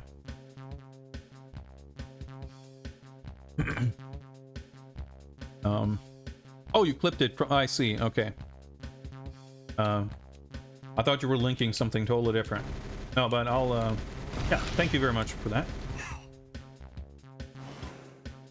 Someone just spawned behind me? No, it's just the door closed. Checkpoint would be nice. Ah, the door closed. I wanted to go back and grab the other Omen guns, but we're okay. Yeah, there's been like a... I mean, I've done a little bit of research here and there. Like, I've been kind of... I mean, I'm not like a huge Bond fan or anything. That, or at the very least, that wasn't like the impetus for me doing this project of playing all these games. But, you know, naturally in the process of doing a little bit of research and looking things up as I'm playing, and just like getting more James Bond content recommended on YouTube or what have you, you know, I've just been sort of exposed to more of it, and I come across some of those stories and whatnot.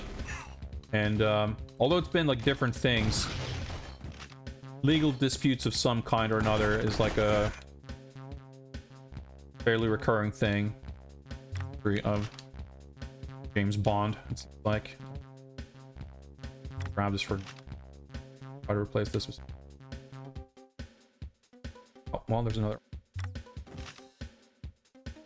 So the Omen is kind of a shittier version of the mag rail because it fires instantly, but the bullets travel. Especially with the auto aim. I mean, the auto aim helps with this gun too, for sure. But not quite like the mag rail. That was a bit of a cheap enemy positioning there, by the way, just having him sit there. But yeah, I remember that. It was the one guy who would like basically claim the rights to Spectre and a few other things, which I reckon is also how Never Say Never Again came about, wasn't it? Or maybe that was because of some other dispute. I don't remember. I found something or other. I found Scaramanga, apparently.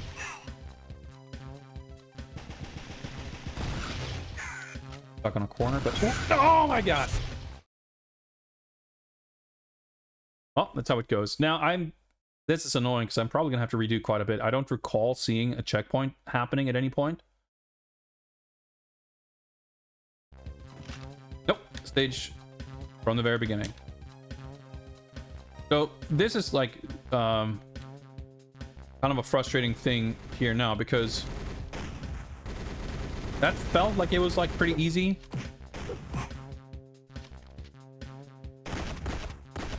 But who's to say whether we're going to be able to get through it that smoothly this time?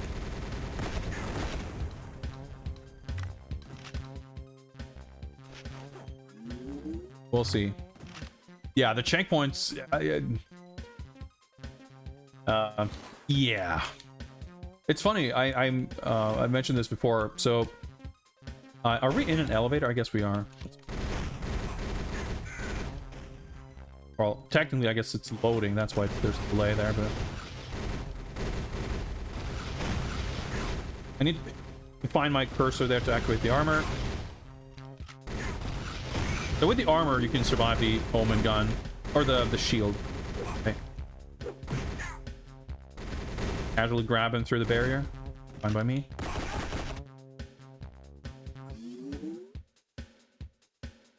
So I bought the Xbox version of this game several years ago, long before James Bond was officially a thing, but secretly I bought it for the purposes of James Bond.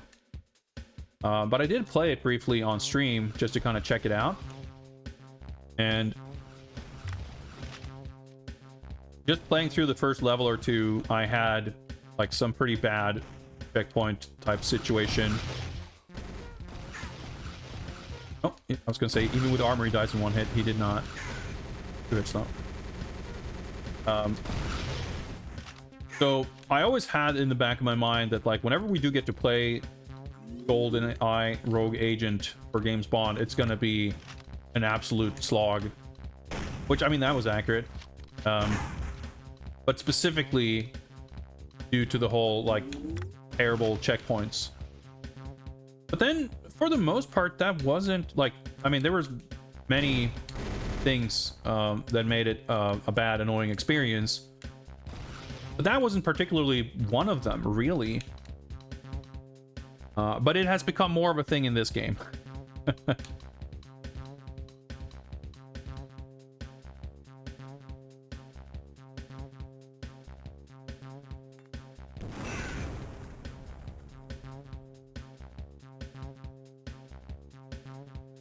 But even so, like, again, the pacing and how like quickly you can advance for the most part,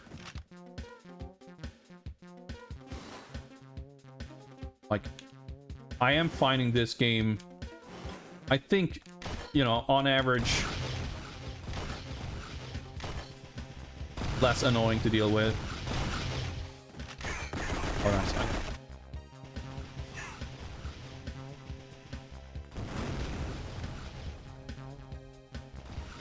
I'm still shielded, not more though, and now I have all to defend myself with.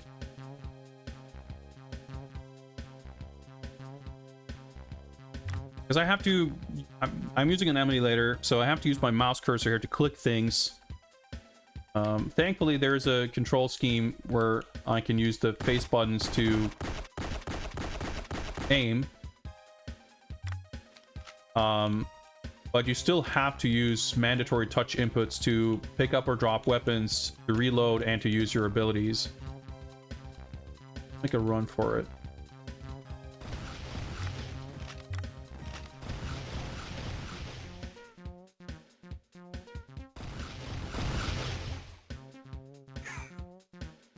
Heard a weird grunt noise.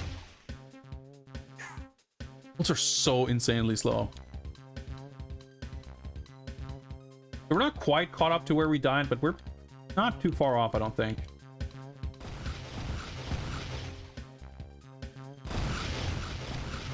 Keep literally spawning right next to where I was standing. It's insane. But luckily, because I feel like the Omen shots are like somehow even slower in this version. So I thought I could have 4. Well, what if I reload? I like that you can, well, I don't like it. It's pretty funny. You can reload your gun even when you have a full magazine. Hallway.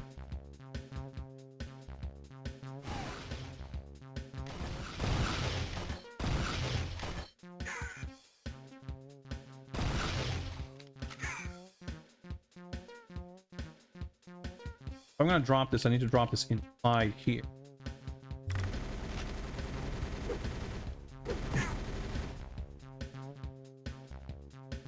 I lost some armor, but the armor is gonna drain in half a second anyway, so.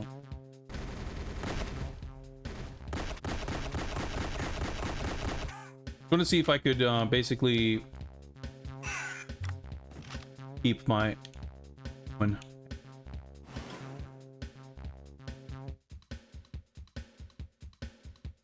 Some dude like right around a corner.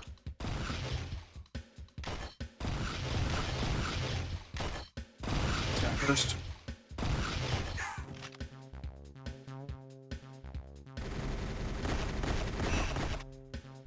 Shot. I don't have grenades. How do I pick this up? There we go.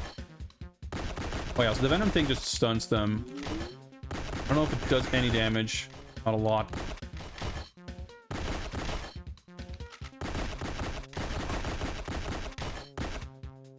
But then again, neither does the pistol. Thanks for the follow. Right, so there's a guy right around the corner here. Was that the guy who killed us last time? It might have been.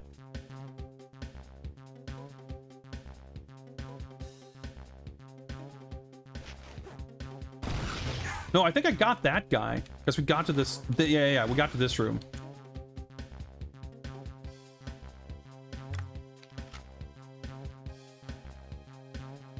Full armor, I don't know that it's going to actually help us, but...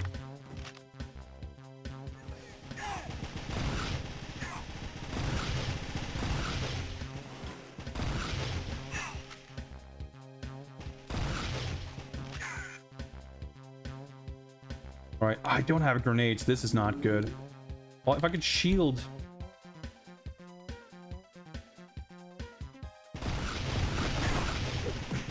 That guy had a fucking Omen gun. I didn't even realize.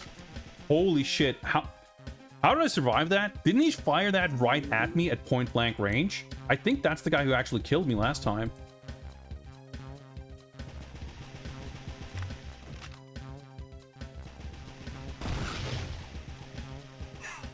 I thought I'd missed, but it just traveled so slowly.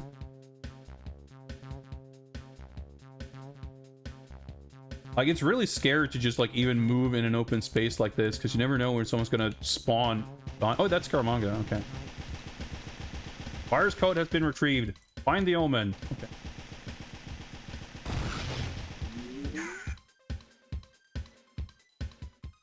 The clutch dodge. Yeah, somehow.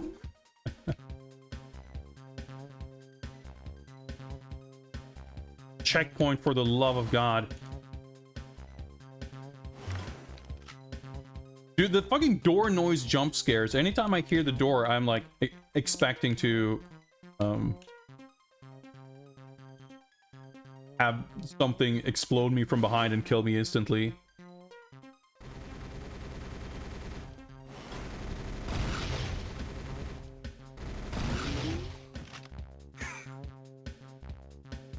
But much more like the movement speed, when you're outdoors in these open areas, it feels like you're walking extremely slowly. And it's less noticeable indoors when things like move past you. Feels kind of similar with the Omen gun. Shots somehow feel like they're moving less slowly in a tight hallway like this.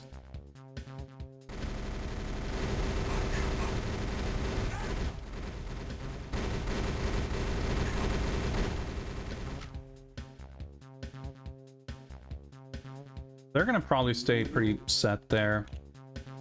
As long as they only have P90s, they're not gonna kill me. Like, they're not gonna hurt me so rapidly that I can't treat.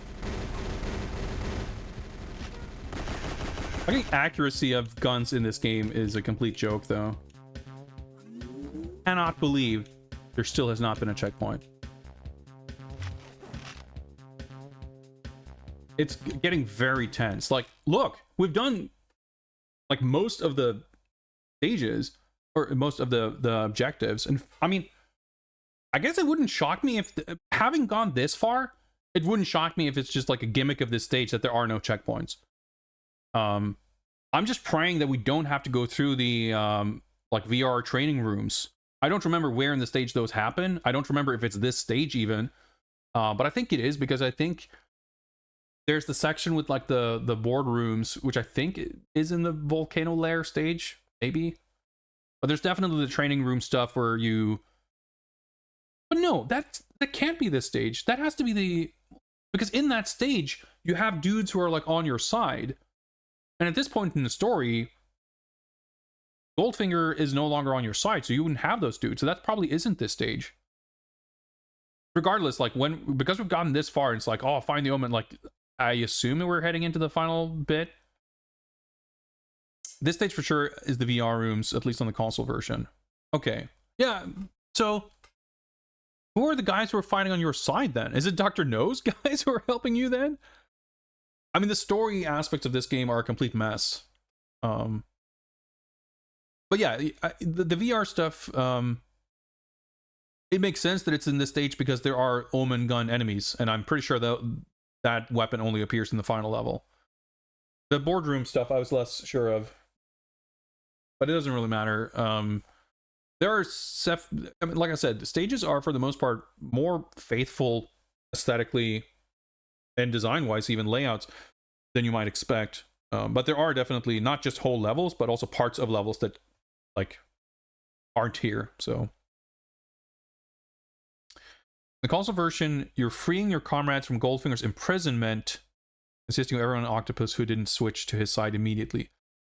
Okay, that sounds vaguely familiar. I mean, the game is very forgettable. So, and the other thing too, like I said, similar to this, like whenever there's story happening during a level, it's like radio chatter being yelled at you while you're in the midst of a firefight, so it's not very easy to pay attention to it. Like they have these slow walking through hallways moments, but then they choose to deliver story at the same time as they're spawning 3 enemies. So it's very easy to miss details. But yeah, I do vaguely recall that there's a section about like freeing prisoners of some kind, which I guess that lines up with that then. But given that that's not an objective, I assume that that whole thing is not here, and we're... I mean, you can see, like, how quickly... There hasn't been a lot of checkpoints, or any, really, but we've infiltrated the lair, we find Scaramanga, and I guess retrieve the code for the virus was in the same room, because we retrieved the code from Scaramanga, but we're kind of checking off objectives fairly rapidly. So I would have to imagine, same thing with the Dr. No level, like it was pretty short, all things considered. There's been some close calls here, but there's, as had been the case in previous levels too, they're really kind of more specific choke points and difficulty spikes, and if you're aware of those, that's not to say it's a complete, like, walk in the park, the other 95%, but it's not like literally any enemy can kill you at any moment. Not wrong in how forgettable this game is, especially in the quote-unquote narrative, but my Bond fandom truly knows no depths, but cling to this sort of dumb lore bullshit like a magnet. I mean, that's cool. That's cool. I mean, if anything, I think the concept of this game is utterly wasted on how little is done with it. Although, I mean, I think it's very obvious, even setting aside actual, you know, information that you can find, just from playing the game itself, it really feels like it's been just cut up to hell, and sort of like you could tell that the final product isn't at all the creative vision. Like James Bond, I think, has always kind of famously been a license that's like troublesome to work with. And from my understanding with this game in particular, because of the premise of the game, like Eon or whoever else, like, were even more weird and controlling than usual. And, you know, they would have stuff basically approved and then unapproved, and had to throw something together very quickly, which is what that game feels like. And then you unlock concept art that, like, just shows stuff that is so, like, fundamentally removed from what the game is. That's like, yeah, you can see there being something there. But even the concept of, like, it's a Bond game where you're playing as the villain, that's not a bad elevator pitch. But that's not really, you know, that's not what this game is, because this is a game in which you fight a bunch of Bond villains. There's nothing about the character. I mean, I could just end the sentence right there. There's nothing about the character, period. What I meant to say is there's nothing about the character that makes it feel like you're embodying a different kind of person than Bond. Or any kind of person. There's nothing to it. So there's no feeling like a villain or doing evil things. You're just stopping Dr. No from, you know, world domination until the final level where you're stopping Goldfinger from world domination, basically. So even the game's tagline of, like, why save the world when you can rule it, or whatever, has, like, no, you know, bearing on the game. Yeah, your insights strike me as spot on. We covered a lot of this recently in our own stream of the console version, and man oh man, did it feel like reopening an old wound, haha. Yeah, I can see that. Thank you very much for those 100 megabits. Appreciate it. Uh, yeah. I mean, I'm like glad that I'm not more invested because it's not really like on a pure game level. I can feel like it's a shame. There has been some quite great Bond games, so whenever there is one we come across and it's not great, like, no, you know, that's a bit of a shame. But here's one with a genuinely novel premise that is just completely wasted because the premise as presented in the final product, even the premise, there's like nothing, it's so watered down that there's nothing left of even the premise, and then what they're doing with the premise is like, well, oh, what you gotta do, it's like there's nothing there really. So anyway, we're gonna turn a corner, so we're gonna need some shield here in case there's an Omen guy there, which seems like there would be. Oh, oh, through the door probably then. I keep naively dreaming of a checkpoint. There's a checkpoint. Okay. Ah. That was a long ass section.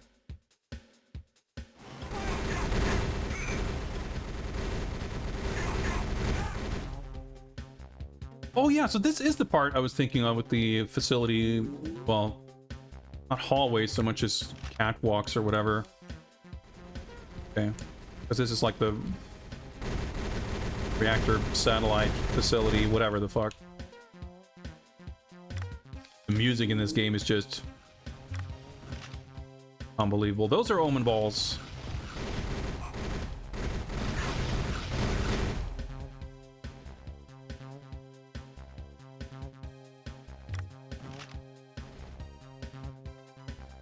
At least in the console version, you can kind of keep a finger on the button to toggle. It's definitely an added sort of stress element of managing the mouse to figure out when and where I can activate the Omen.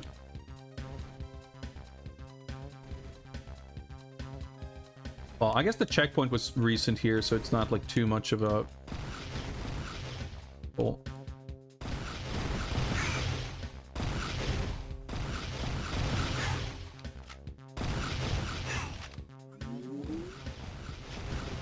Shield.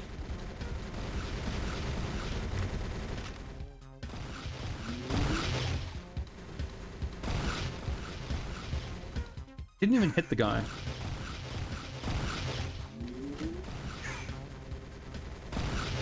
Can I hit the railing? Let's just wait 5 seconds to find out.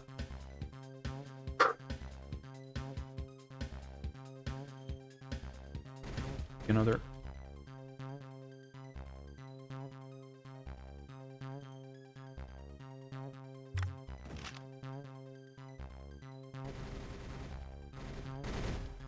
Of course, guys, right here.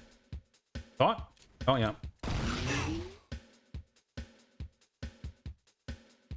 Whenever there's like a lull in the shooting, things slow down a little bit, and I like notice the music again, and it makes me laugh.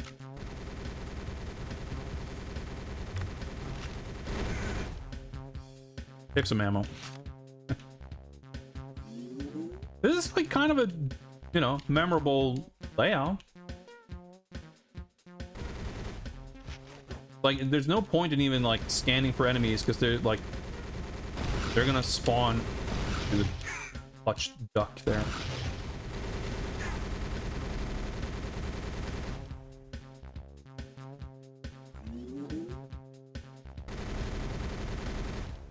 Somehow he's seeing me shooting. Well, he doesn't have an Omen gun, I guess, so I don't have. Assuming that's that guy. Oh, maybe it's that guy. Guess I missed.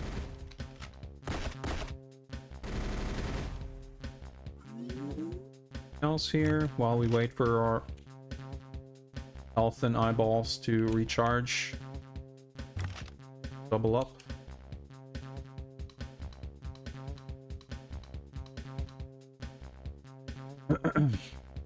Greetings, Doom Noob. The legal wranglings, the reason why the evil organization James Bond Jr. is called Scum. Could be. That would make sense.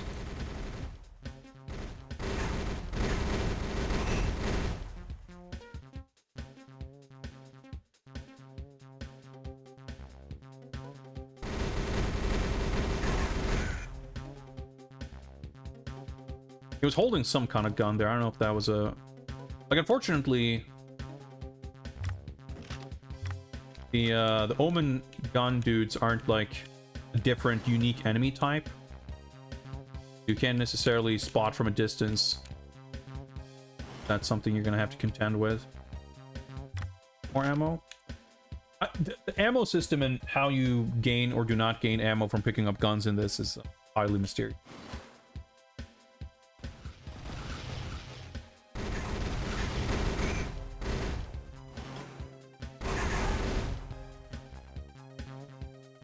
See, like, when you have this is like the first instance, I feel like, of having these sort of cut and paste hallway sections or repeated rooms. We haven't really seen that for pretty much any of this game, frankly.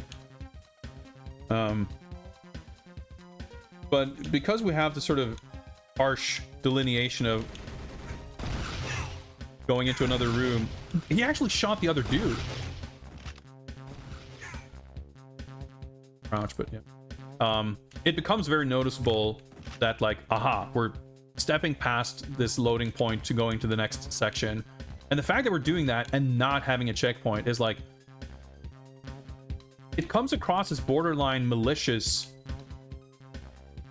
on the, you know, on the developer's side. Like, it's like, surely, like, you could have, but you chose not to. It's unusual, I feel like, for to truly feel... Why can I not get more ammo from this? Weird. For the frequency of checkpoints to be noticeable in a game, I feel like. But this game sure manages. See, there's loading. No checkpoint. Oh, we are getting to this room. Okay, yeah, I remember this.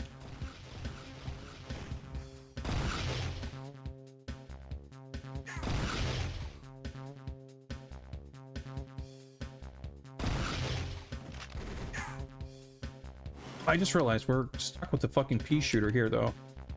Ooh. I didn't think we'd be able to go back this far. Oh, there was another... Oh, well, there was one... Oh, this one had a little more ammo, too. Wasn't there an Omen, like, right here that I... Whatever. Who cares? The enemies shouldn't be, like, respawning or anything, and this gave me some more eye battery, so...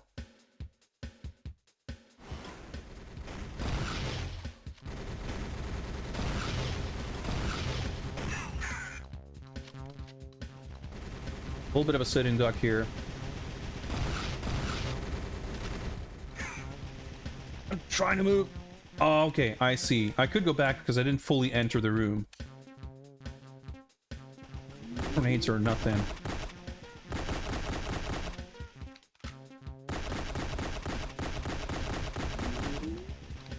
Yeah, even if it's shooting at me, having the shield up means I'm not getting hit, which means my life gets to recover. Just about to disable the shield and it just... Like, this is stupid, but... I'll get him eventually.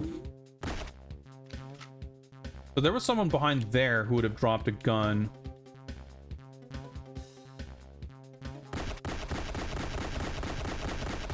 Oh, headshot. A dainty sound for the pistol. Sounds pretty bad. I mean, it still sounds more impressive than it feels. Because it's pretty shit.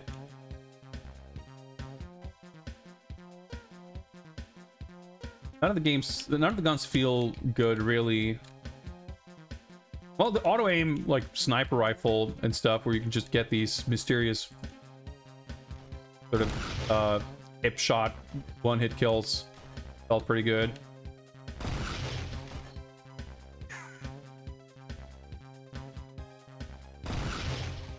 think that's a dude. Oh, I hit something.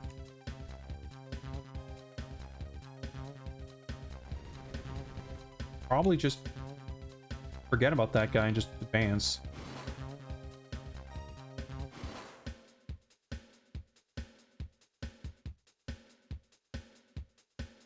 All right, let's charge our eyeballs for a little bit. This is definitely a gauntlet of a stage. But the fact that you can sort of rest up and everything makes it pretty alright, all things considered.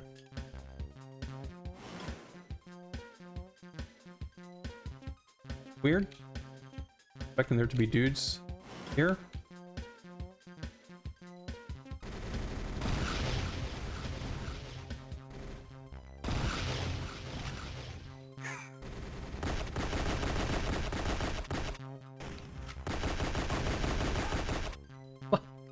Pathetic. If I were to compare this to the GBA games, are those better made, taking the technical limitations in mind? I mean, I don't think any of the handheld Bond games so far, including this one, like Nightfire has the full 3D first-person stuff, which is like novel, but I don't truly think that like the being good or being bad of any of those games has like a lot to do with the technical like impressiveness or like what it's doing with the platform. Ooh, checkpoint reached. Two of the most beautiful words in the English language. This makes it even more absurd how long that first stretch with no checkpoints were, by the way. Very strange.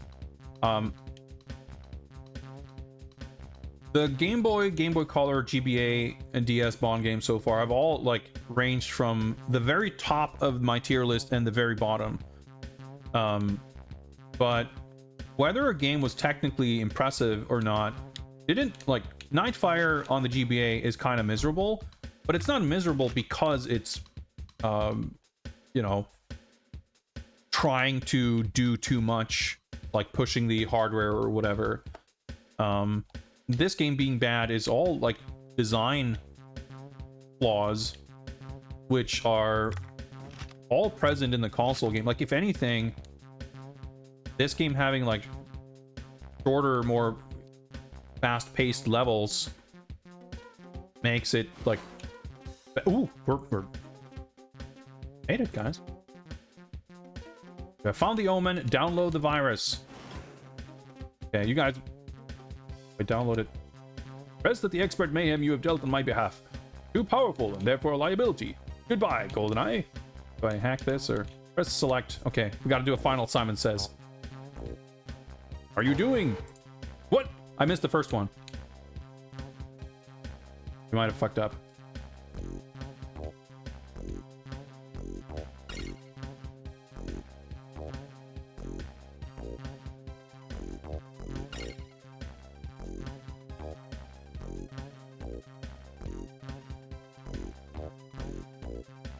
What's counting up?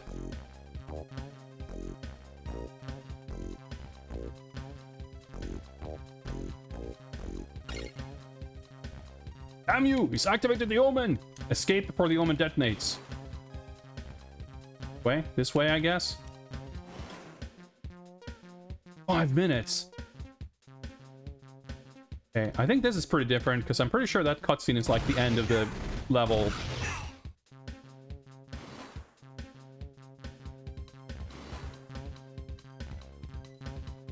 I could be misremembering. Well, let's not stop to fight anyone if we're being asked. I didn't do that.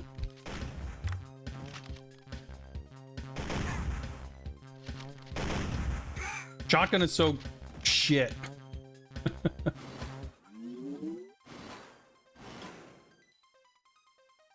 Well, there was a checkpoint right before that scene, right? Well, it was in like this hallway, I think. But pretty recently. Sorry, let me slow down the pace a little bit. I worded that a bit oddly, but I meant if they were better in general, but it seems that they're about on the same level quality-wise, generally speaking. Handheld first-person shooter games. Well, there's only the two so far. There's Nightfire and this. I think both of them, like, needless to say, the DS is certainly more capable than the GBA at delivering that kind of experience, and this is a lot closer to what the console game is than GBA Nightfire was. But they're very different in the sense that GBA Nightfire is frustrating and annoying and weird and bad in ways completely unrelated to the console game, or the PC game for that matter. Whereas most of the ways this game is bad are very similar to the ways the console game is bad. And it's only kind of minor differences here and there.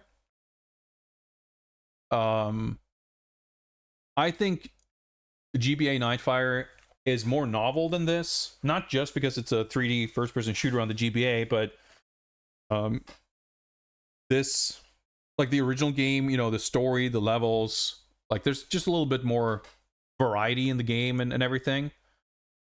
And it does end on a positive note because the final boss, the final level of the GBA game is like a shockingly faithful recreation of the final level in the console game, which is a really cool set piece. So you sort of end the game on a positive note, which is nice.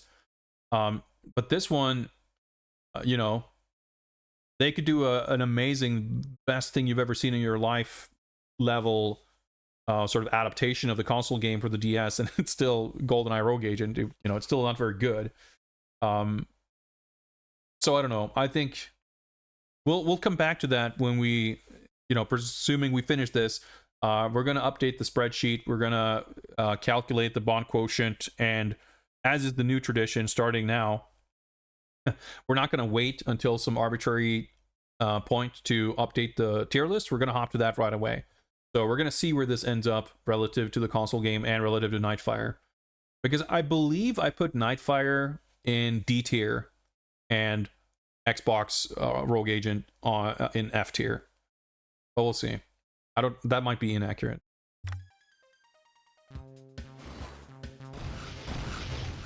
Well, that's Omen. Fun sounds.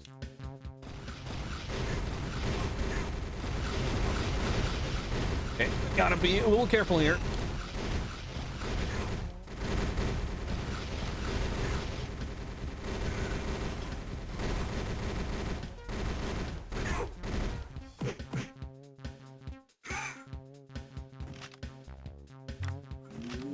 Three and a half minutes. Feels pretty good to be able to run through some of these areas when they're like kind of empty. I mean, not the traversal in itself is pretty exciting, but not having to stop every 2 feet to shoot guys makes it feel pretty smooth. Now I'm just wondering, like, are we meant to just backtrack through the entire level? If so, well, there's a timer, so it would be pretty fucked if there's a checkpoint. But presumably, however far we have to go, it's going to be with no checkpoints, I'm guessing.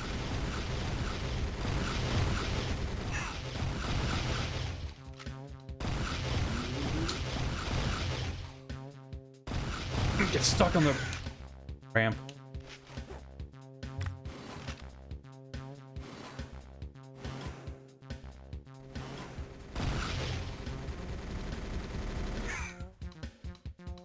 Get some back.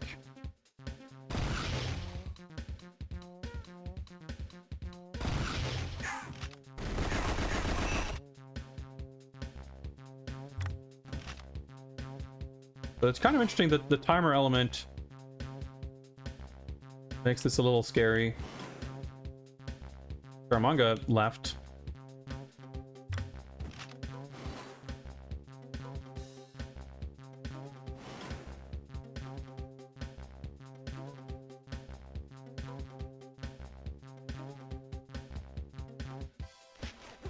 Oh, hang on.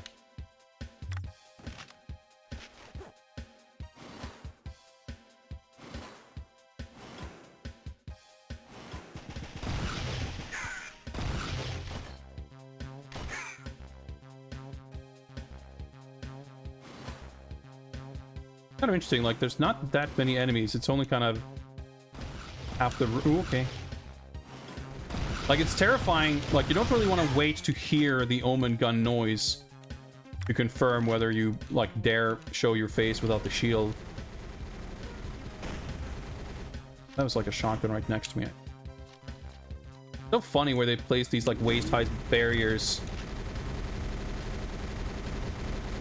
specifically so you have to like walk around the length of the room. But we're kind of at the beginning of the level. Probably backtracking all the way. We could probably make it.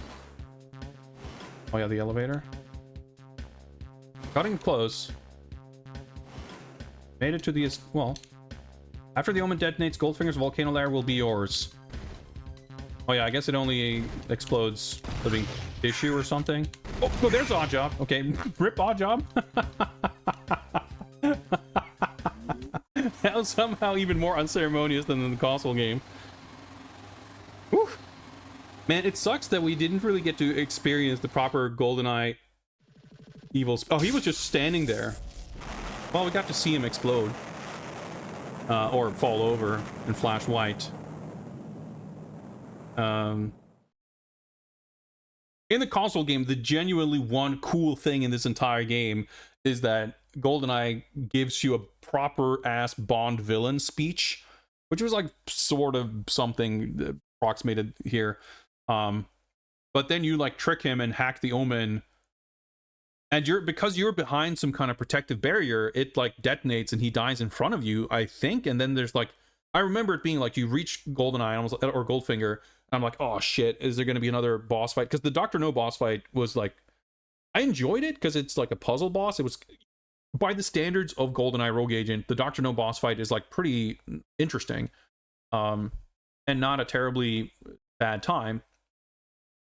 But it took a while to get through, so I was dreading at the end of all that in the final stage to do something similar with Goldfinger. So the fact that the quote-unquote final boss is played out in a cutscene, I thought was like very refreshing and relieving, and it was a cool thing. But here, the whole moment of it is like weirdly undermined by you just staring at the bottom screen, doing a little Simon Says, and then you just run away while he just stood there for 5 minutes. But also, I was very confused because... No, okay, never mind. I'm an idiot. I was going to say, I was confused because I thought there was a timer when I was doing the Simon Says to hack the Omen, and the timer ran out, and then the timer started going up instead. But I'm just realizing now, I was panicking a little bit, so I wasn't using my brain, but that was my eyeball meter. I had the shield up or something, and it was draining the battery, and when it reaches 0, it disables and it recovers. So, okay, that wasn't even timed. I just was terrified of dying and not having a checkpoint. But yeah, that's funny. Like it's I like what they did there with Oddjob. Well, again, everything is being graded on a curve, you know. It's not exactly an impressive, cool climax, but I had even commented previously on the fact that Oddjob just disappeared from the game. In fact, I can barely recall if he was even really mentioned outside of the opening credits. Because the stage in which Oddjob just randomly attacks you during a cutscene and you just like judo flips him over a railing and kill him, that stage is not in this game, or at least that sequence wasn't. So the part where Oddjob exits the story, and same with Onatop, the Hoover Dam level where you fight her is not in this game. So they just put her at the end of like when Dr. No is stealing the Omen, and she's just in the room when the Omen detonates and she gets killed. So they reshuffled a few things. It's better, going in with the expectation that Oddjob has just disappeared from the game, having him actually show up there at the end was a fun touch. But yeah, just having the Omen gun who just, whoops, like, it was, again, kind of a jump scare. I'm like, oh shit, and I just like pulled the trigger, and whoops, I guess I killed him. Good thing I was supposed to, I suppose. Congratulations, GoldenEye. The volcano lair is yours, and you are now in control of your own destiny, free to accept any mission you choose. Who the fuck's gonna be accepting missions if they have a volcano lair? Who's my boss? Didn't I just kill both of my bosses? Someone... Is it Scaramanga? Is Scaramanga bestowing the volcano lair upon me? This, I don't know, this just like goes to show how incredibly paper thin the plot is of this game, where even the concepts of how these things like tie in with each other is very flimsy and simultaneously flimsy and convoluted and don't make much sense. Impressive. Perhaps I should recruit you for Spectre. Oh, there was some kind of Blofeld teaser at the end, wasn't there? I guess there was. So I guess Spectre is a thing. I don't remember that being in the other game, but I wouldn't, like... Why would I remember something like that? I'm not sure if this ending is better, more logical, but it's all the execution. More logical, and then Oddjob returns. Well, I mean, he doesn't just mysteriously disappear in the middle of the game in the other version, but it's very funny and abrupt the way he shows up and gets killed. But stuff like that, like the conspicuously small number of actual named characters and the way they show up and disappear and are used in the plot and in the game, I think those are like telltale signs of the troubled development that the game had went through, because there's no way that that's how things were planned. And I remember even when you fight Xenia Onatopp, I don't remember the specifics, but there's something about the cutscene that leads into that fight and /or the cutscene that follows the fight immediately after, where what happens in the cutscene doesn't like connect with what was happening in the game. So it feels like even that there was like a must have been a even more sort of last minute cuts or changes, so that it, like the pieces that are left don't even really fit together. For the rest of the game, there's not that specific issue isn't really there, but they're more that it's more that there aren't enough pieces to even fit together in the first place. Anyway, you have unlocked multiplayer skins GoldenEye, so the main character is not even playable in multiplayer until you beat the campaign. Message 2 of 4. I have no clue what that means. I don't even know why I'm flipping through this. Who gives a shit? Sure, let me save our progress. And we're just thrown back to the... Okay, it's time, I guess. Is there a staff roll? I guess the game has no credits.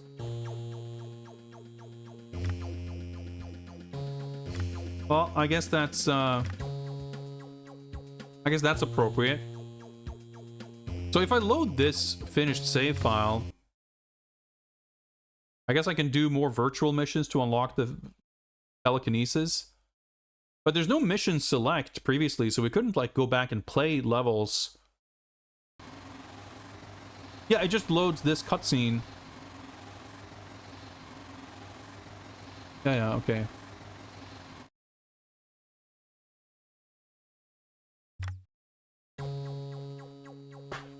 Wow, okay, so I can't... Why can I even do that? Why can I load... Well, I can watch the ending, I guess.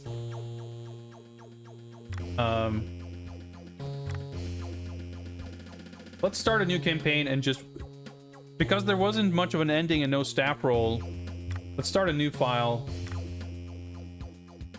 Oh yeah, you only live once. I don't know, some kind of Iron Man mode or whatever. We didn't even unlock it. I don't know what it takes, but we played through a normal. God knows I have no intention or interest in playing on a harder difficulty than that.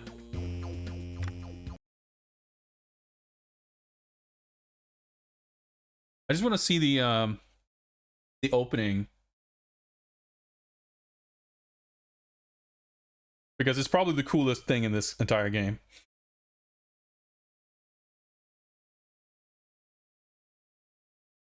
Yeah, it's funny that the plot is already delivered pretty clunkily and not very elegantly in the console game.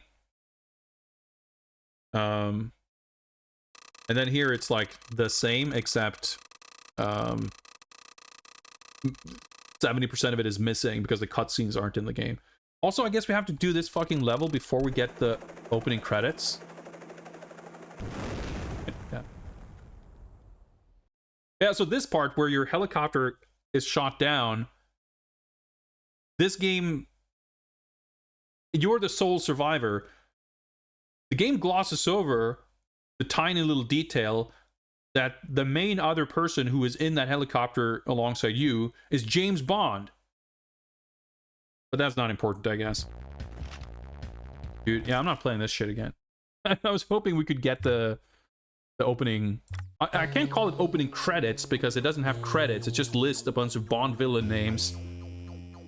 It's bizarre to me that Tomorrow Never Dies, I think, is the only game that has done the Bond opening credits thing and actually has had credits in it.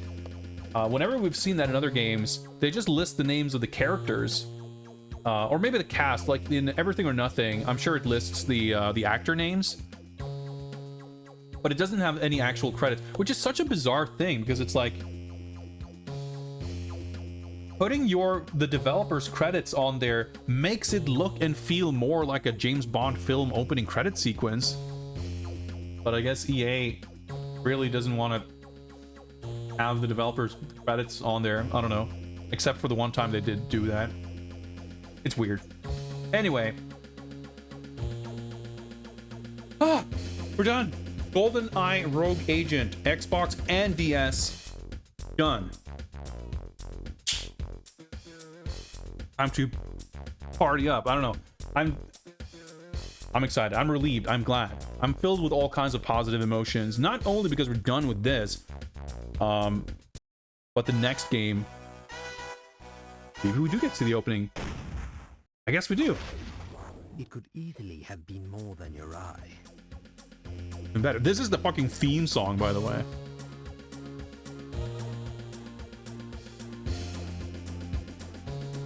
Like, imagine if they did cutscenes like this.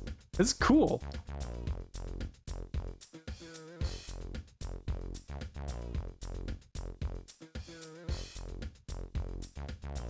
I like that they're all like non-uniformly scaled, so they just like wobble as they scroll. That's feels like the only place where the graphics is used, but they still couldn't do like a pixel perfect thing. That looks cool. Easily have been more than your eye. Cut off Dr. No voice sample there. I mean, it's not super well executed, but by the standards of this game, not bad. It's high time I take a break. I'm very glad we could get through that as efficiently as we did, but I will need to take a break, and when I return, we shall look at some spreadsheets. We'll make some updates. We'll check in on the tier list. We shall preview what is next, because that is another reason why I am excited. But first of all, get rid of that. And with that out of the way, give me a sec here. Let us, you know what? Since we're in the mood, because we had those jams, let's do a little bit of dance partying, and I shall be back in a couple of minutes. Hot spreadsheet action. Stay tuned, and I will be back shortly.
All right, I'm back. Let me bring back chat, which I'd hidden from this scene to make room for second DS screen. So we will shortly do some spreadsheeting and tier listing and what have you. But first, back in real quick.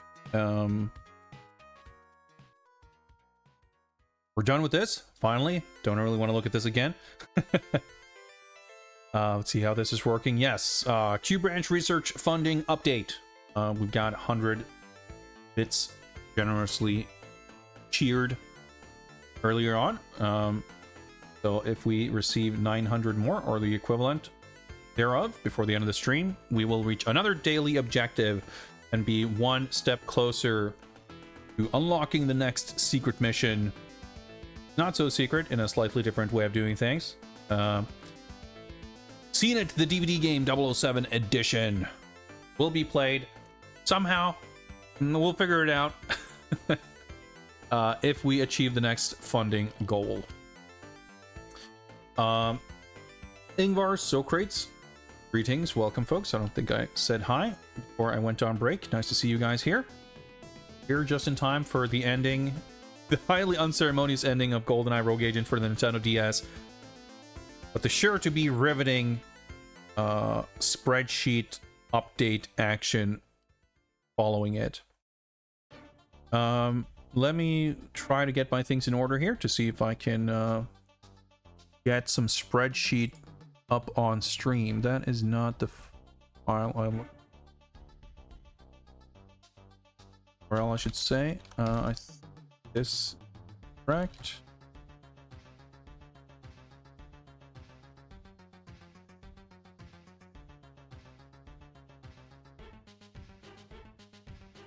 There we go. There is that spreadsheet. Let me interact with this. Zoom in a little bit. One. Good. Gonna be a little easier to read. Mission number 33, GoldenEye Rogue Agent for the Nintendo DS by EA Tiburon, has been conquered. Let me go to this other window where I can actually edit the spreadsheet. Mission status completed. And we did so in 4:38:34. So, very roughly about half the time. A little bit less than the console counterpart. And we have finished this on 2024-10, what is it, the 16th? Didn't take too long. Completed the game on normal difficulty. That means that we are now allowed to mark this off. This is now no longer bolded, no longer yellow. It's in the green, and it is in the books, and it is done.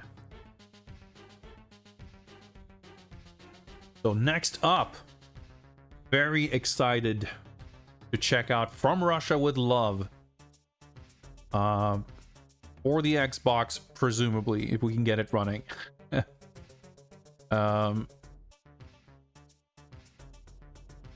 And this is a game that I always heard not a lot of discussion about, but whenever I heard people talk about it, it seemed to generally be positive. Like, I think not just, you know, coming off of GoldenEye Rogue Agent, but just in general, I think people were excited. It was a novel idea to make a licensed game based on an older movie.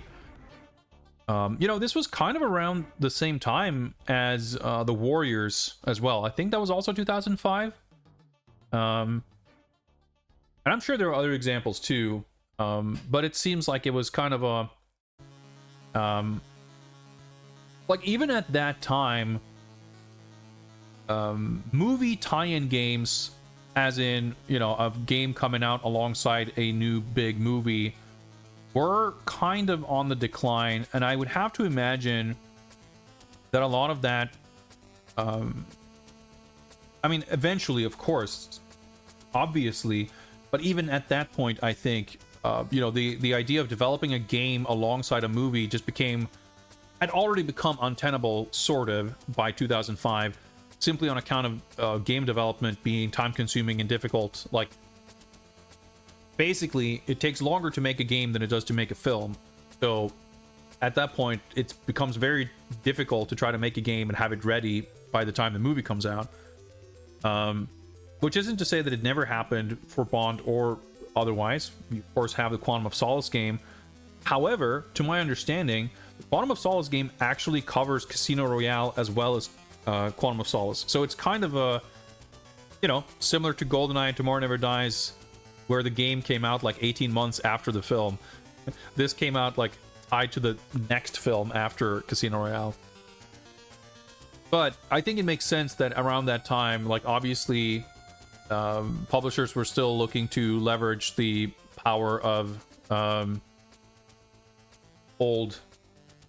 leverage the power of IP, but not necessarily have it be tied in with a contemporaneous film release. Beverly Hills Cop in 06. That is a game that exists, indeed. And I mean, sure, it's definitely part of the same sort of trend in a sense. It wouldn't surprise me if a game like that essentially came about looking at the positive reception of something like The Warriors and From Russia with Love. I think it's a cool idea. There was a PS2 The Great Escape game as well, wasn't there? I think so. Which I think was probably a little bit earlier. I'm not saying that From Russia with Love like invented the idea of making a game from an old movie. But it was a relatively novel thing. And I mean, it still is, right? If there was a relatively big budget game based on an old movie, it would still garner a similar reaction now, I think. But anyway, I digress. Point being, because it was a novel, interesting, fun idea at the time, I think people were going into it with a sense of excitement and curiosity. And from all I hear, which admittedly isn't much, but from what I have heard, like, it seemed to have been received well. But for me, what has me genuinely excited about it is the fact that it's developed by Redwood Shores, who did Everything or Nothing, which is an amazing god game. And I assume that From Russia with Love plays similarly, because from the like 2 seconds of gameplay footage I've seen, it's got the similar kind of third-person presentation, at least. So even if it doesn't hold up to Everything or Nothing, I think From Russia with Love has a very good chance of being, one of the better games so far. And Lord knows, after 2 doses of Rogue Agent, I could use some of that. So when we do get to it, which will not be immediately, I just realized I have some VOD links I need to put here. Spreadsheet is a little out of date. But whenever we do get to this, I'm excited. And we're heading into an interesting period here, because following From Russia with Love, we've got cavalcade of Java phone games. And then we're going to kind of bounce between, like, Quantum of Solace is going to be so much fun because there's 4 games. I've loved doing these. I mean, Rogue Agent notwithstanding, because it's a piece of shit, but being able to do multiple versions, like Nightfire, which the music we're listening to now, by the way. It's, even when the games are bad, being able to compare and contrast the different versions is in itself something I find interesting and compelling. So Quantum of Solace has 4 different games: 360, PS2, DS, and Java phone. So that's going to be really cool. I just hope I didn't really, certainly not recently, look into these like Java phone games.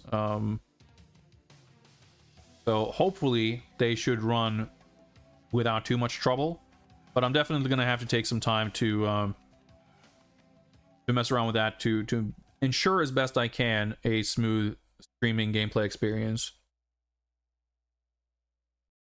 But yeah, we've made it pretty far, and we're kind of, I don't want to call it the home stretch because there's some chunky games here, but I would say having gotten past Rogue Agent is a milestone, because I think that game was the last one where I was like worried about the game's difficulty, and like some of these DS games could be horrifyingly awful. It's entirely possible. I'm not saying that the rest of the games are going to be great or even good, but I can deal with bad games. I can deal with tedious and boring games. The stuff that tends to trip me up more than anything is if a game is overly difficult and punishing and frustrating. And I think, even though for the premise of this entire project, I never put too much weight on being able to finish each game. As you can see, there's a couple of games marked in orange here, which are games we essentially gave up on. And some of the ones that I've marked in green, especially these computer games, we used trainers or infinite lives or whatever to just kind of see the entire game.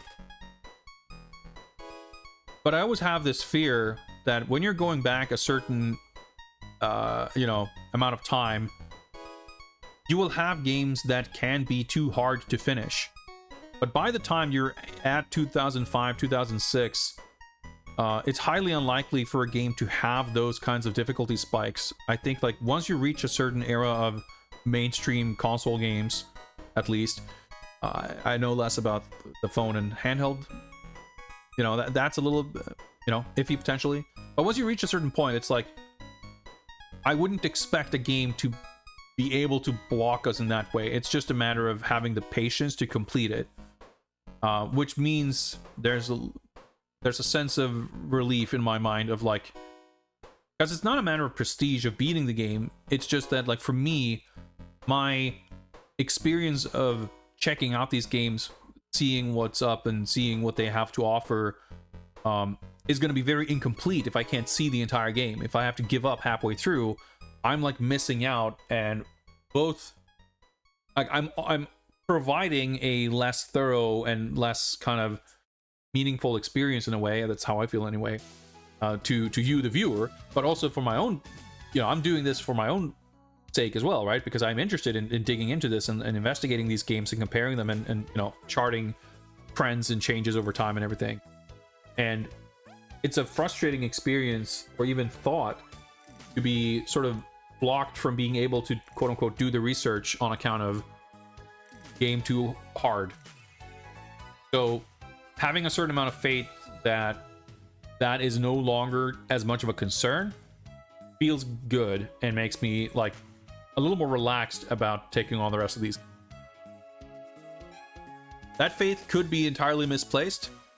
I originally felt that we were kind of at that point by the time we basically got past GoldenEye, and that turned out to be very premature, because a lot of these games in this stretch, honestly, were very challenging and occasionally quite frustrating.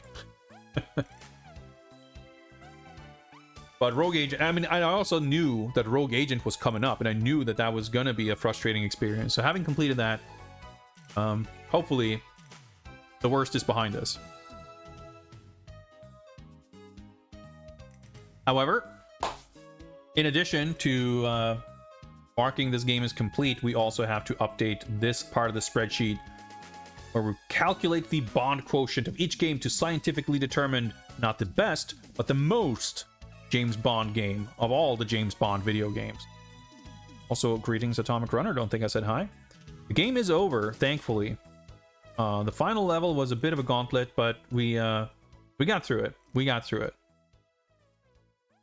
So, for those of you who have not seen this before, the bond quotient is a scientific formula that I have/am developing to calculate, well, which games are the most James Bond. And the way this works is that I have picked out a number of common components present in James Bond films. And basically, for each of these things being present in a game, the game gets 1 point. If the thing is absent, it gets 0 points. And if it's like sorta kinda there in spirit but not in letter, or vice versa, it can get a half point. It depends a little bit. You'll notice that there are a bunch of blanks here and there. That's in some cases, like, we didn't update this right away, and I didn't remember. I didn't want to fill this in based on vague recollections. I was like, well, I'll do this properly off stream when I can study it more carefully. And in some cases, we've had like villain speech. This was a category that I added when we did Rogue Agents. Like, new categories, new variables are being added as they become relevant, or as we discover that, hey, this is a thing. This is a thing we should be charting. I'll add it to the list. And you'll see here that at the end, all these numbers add up to what I call the raw Bond quotient. And this is just a raw addition of these numbers. And this is not the final figure, because the missing component here, aside from potentially having variables that we don't have here yet, that I didn't think of yet, the missing component is weighing them properly so that we give more value to things that happen in more Bond films. Something that is in every Bond film should be in a Bond game, and we should penalize it for not having it. But something that is only in 5 Bond films isn't as meaningful to have included. That's the idea. So basically, at some point or another, and I do have this not in this spreadsheet, but in a private one, when we have been watching Bond films, by the way, we're going to definitely watch From Russia with Love on Discord in the near future. When we've been watching Bond films, I'm basically charting these same statistics for the films. And when we're at the end of the project, I will certainly make sure to have this charted for every single Bond film, so that I can calculate the proper weight for each one of these variables. So we're gonna, luckily I enjoy spreadsheets, so I enjoy statistics and stuff, so I'm loving this. So don't worry about that. What's up, Jay? Didn't think to have a column for We Are Bond. I mean, in terms of a game, that's sort of something that makes sense, but it's not really something you can chart against a movie, because I'm not Bond in any of the Bond films. In fact, there is at least one category here that I think is like Bond actor likeness. Bond likeness, which I'm also not really sure. Like, in the meantime, we can keep track of the statistics of it, but that also doesn't really, we can't compare that to the films. And ultimately, I think it's pretty clear that it's not that important.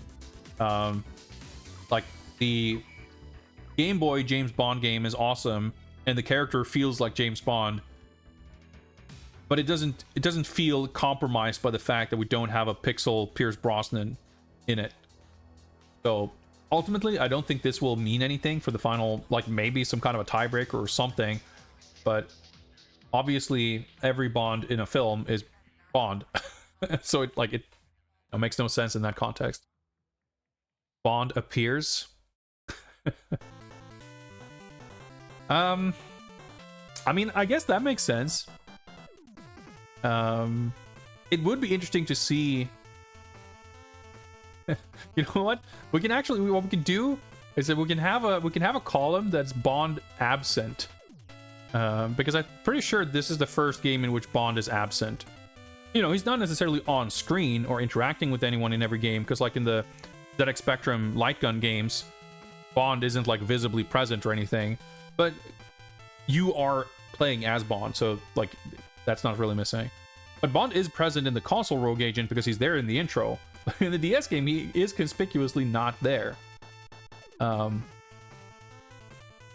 Maybe very highly technically, he shows up in one still image in the cutscene at the end of stage 1. I'd have to double check.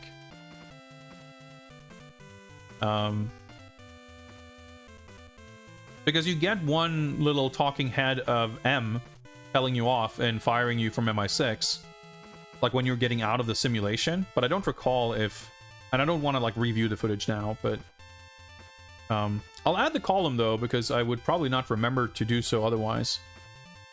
That's just going to be a funny thing to see, because I don't know, like it's noteworthy about this game that Bond does not even appear. At the end of the day though, like I'm not sure that is in the spirit of this, because at the end, like ultimately, if a game can still have the feeling of Bond even if he is not there, because it's about like the universe of James Bond and the feel of a Bond film. There's going to be stuff like top trumps, like mobile card games and stuff, James Bond trivia. Like I'm not even sure how you measure something that isn't like a narrative in which a character does or does not appear. But I agree, it is a noteworthy aspect to track some kind of statistic on. So I'll maybe clean this up and figure out a better way of doing it, but why not? I'm gonna add well, you can't really see it, but we'll get to it. Bond absent, or actually I'll just say no Bond.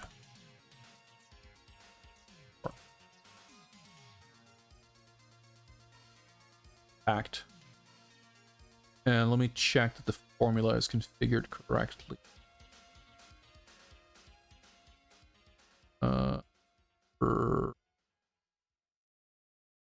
Nope. Let me. Okay. Sec.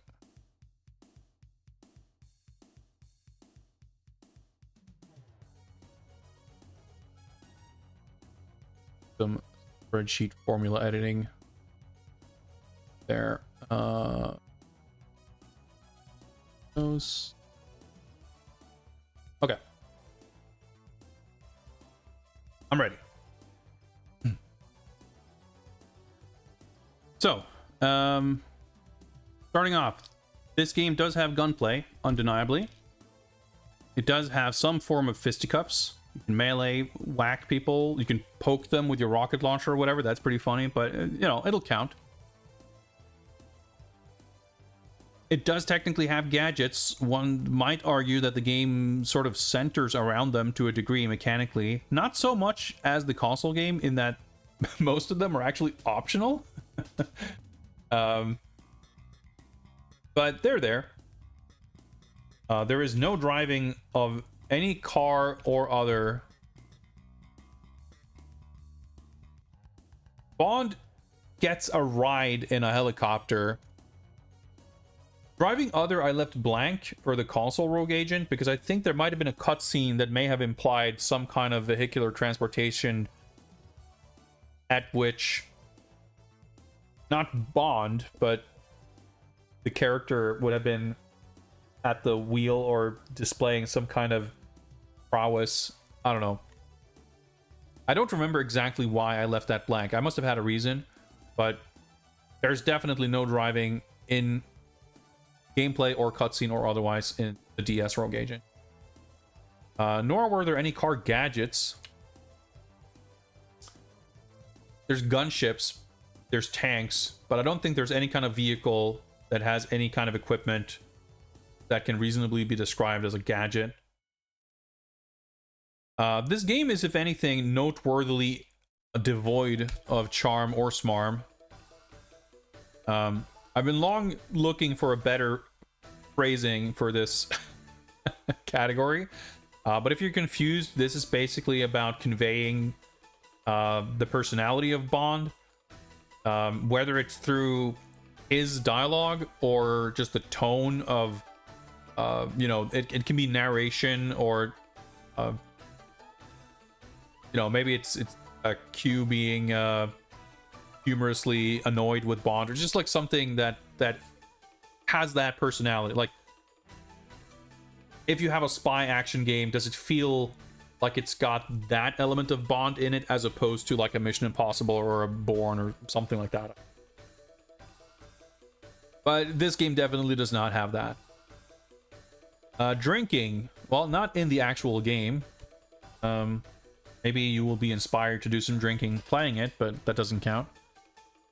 I don't think this really has... Well,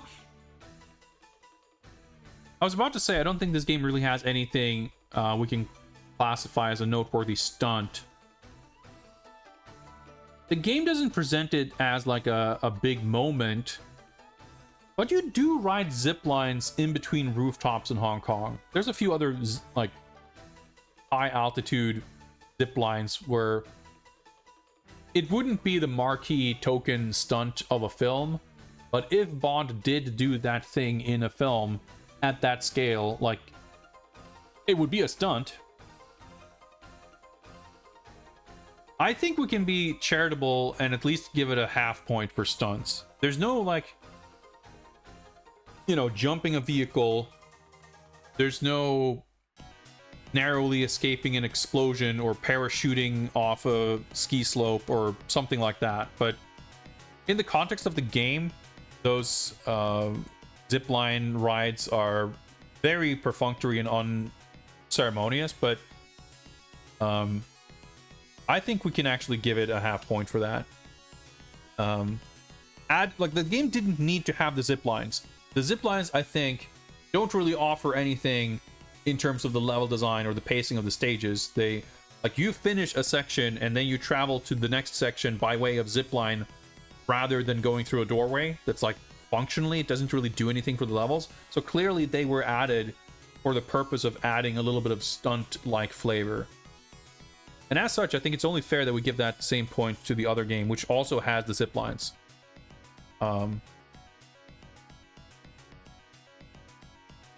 Gambling. Nope. None of that. Globetrotting. I mean, there's a little bit less globetrotting because there's fewer stages. But you're in Fort Knox, you go to Hong Kong, you go to Volcano Lair, you go to Crap. Dude, the Caribbean music, man. That's globetrotting. That's world culture right there. Now, there's no... I don't know if I discussed this previously, but the globetrotting element is, of course, a staple of Bond cinema, showcasing exotic locations and having missions take place in often multiple locations over the world.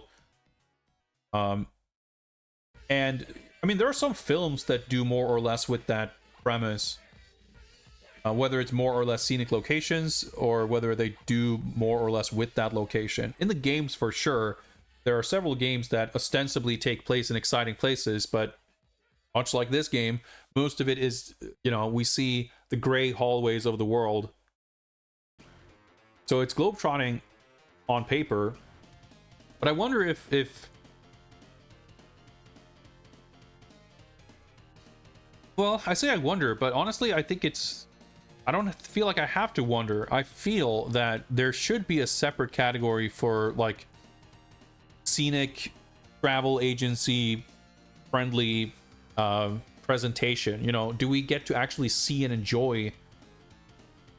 Do we get a feel for whether these locations, because, like, one aspect of whether the globetrotting, like, does anything for the game is if you have stages that make use of the location, in the sense that you couldn't have this level and then just say that it's a different country because there's something about it that has, like, that cultural or specific flavor to it.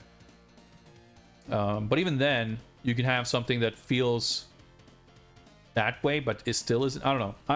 I'll have to workshop, because obviously it's not really something I can go back to a bunch of games and update them, because I don't really remember. But I'll keep it in the back of my mind. For now, we'll just leave this at globetrotting. Briefing technically does happen in this game, because you get briefed on... Well, you get debriefed. Makes an appearance in MI6 headquarters to, I mean, to fire you, but I think it counts. The spirit of this thing is more about, do we get to see, in this case, well, maybe technically Bond's in the room.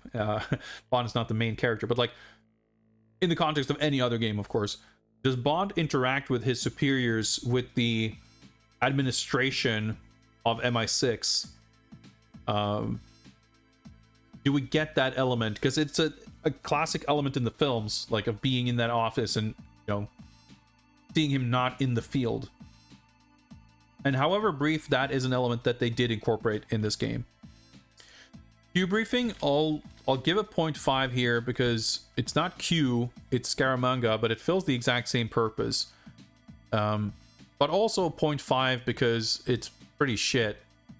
It's very lackluster. There isn't much to it, but there is something. Clearly, they modeled. They took the whole idea of, well, we should have an evil Q for this Bond villain game. I don't know why they made it Scaramanga, but that's what they did. I don't think we can reasonably say that there's any equivalent to visiting Q branch, though, so that's a 0. No money penny. No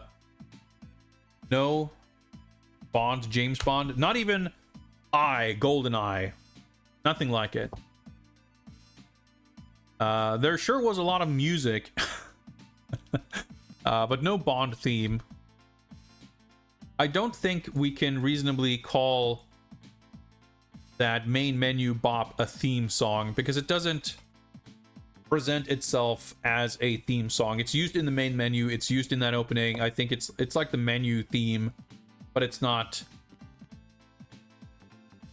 I cannot in good conscience say that Rogue Agent on the DS had a theme song. Now, it's interesting seeing that I put a 1 there for the console game because I do not remember that at all.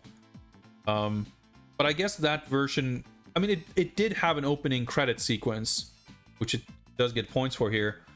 So I'm assuming that the opening credit sequence in that game has a unique song that I just now cannot recall. That's fine. Like, we've already put down the stats for that game. We're looking at the DS game, but I cannot remember what that song was, but I feel fairly confident in saying that whatever we have in the DS game is not in any way an equivalent of that. So I'm going to put a 0 here as well. Gun barrel, I think we can put a 0.5. It's kind of the same thing. There is a gun barrel sort of at the very beginning of the opening, but it doesn't show. It's like the first half of the gun barrel. It has like the white circles passing by, and then it like moves on. It doesn't have the second half of it. So it's literally half of the gun barrel sequence. 0.5. Opening credits, yeah. I mean, it's an opening credits equivalent sequence. It doesn't actually have credits in it, but they added that sequence to mimic the opening credits of a Bond film. That's gets point for that. Product placement, I'm pretty sure that there is no such thing. I certainly didn't notice it anyway, and if I didn't notice it, I think safely say it doesn't count. Bond in peril, a recurring element in Bond films and in many games. Bond finding himself captured or in otherwise perilous situation without his weapons or gadgets or what have you. Of course, we're not playing as Bond, but there's no equivalent kind of scene in this game. There aren't really many set pieces or scenes of any kind, frankly. There's no Bond likeness, of course, because there's barely any Bond. Sexy ladies, yes, we have Xenia Onatopp and Pussy Galore at least showing up in the intro and in a dialogue box once or twice. I mean, at least your definition of evil might be up for interpretation, but we do fight and kill Xenia Onatopp, so I think that.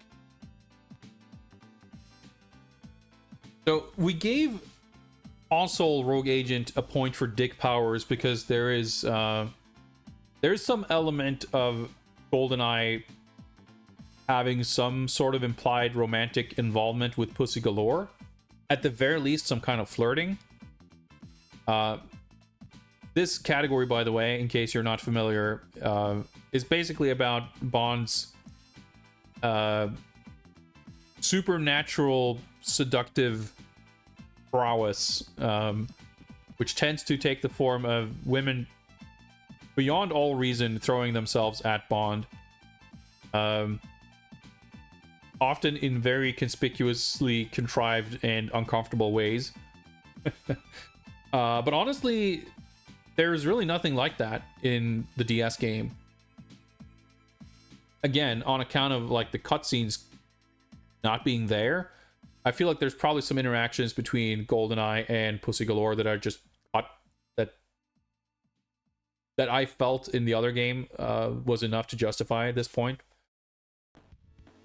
But there's nothing really showcasing any kind of romance or flirting or anything of the sort in this game. Henchman? I mean, who can forget the iconic showdown with Oddjob at the end of DS Rogue Agent, where I got spooked and disintegrated him with one shot from the Omen gun 2 seconds before the end of the game. Yeah, I don't really like the name for this one, the iconic villain. So this category was originally like named after, like, is there a classic Bond villain? Like, is there a villain from a Bond film that shows up? But I changed it to iconic villain just as like the concept of a main big Bond villain, because some games have an original villain, and if we were to chart it as like, is there someone from a film, then that doesn't make sense to compare with the films, because obviously, you know, Bond films have film characters in them. But I mean, this game has Goldfinger giving a speech, Dr. No is there, this one has actual multiple iconic villains, so I think that's fair to say. I mean, whether they're used any well or you know, to any effect at all, it's kind of a different story, but they are there. There is also a volcanic villain lair for a final stage that we apparently inherit at the end. Villain speech. I mean, this was really... I was busy doing Simon Says when GoldenEye was trying... Or GoldenEye, Goldfinger. I keep getting GoldenEye and Goldfinger mixed up. It happened constantly when we were playing the other game too. I think the effort should be recognized of having a scene in which he talks at us about his plans for domination or whatever. Maybe a 0.5, because it's like not as much of a, you know, it's not like this demonstration of hubris as he's explaining his entire plan, while his demise is currently ongoing. Like, it's not executed or presented as smoothly or sensibly as in the console game, but I think he does give some kind of a speech.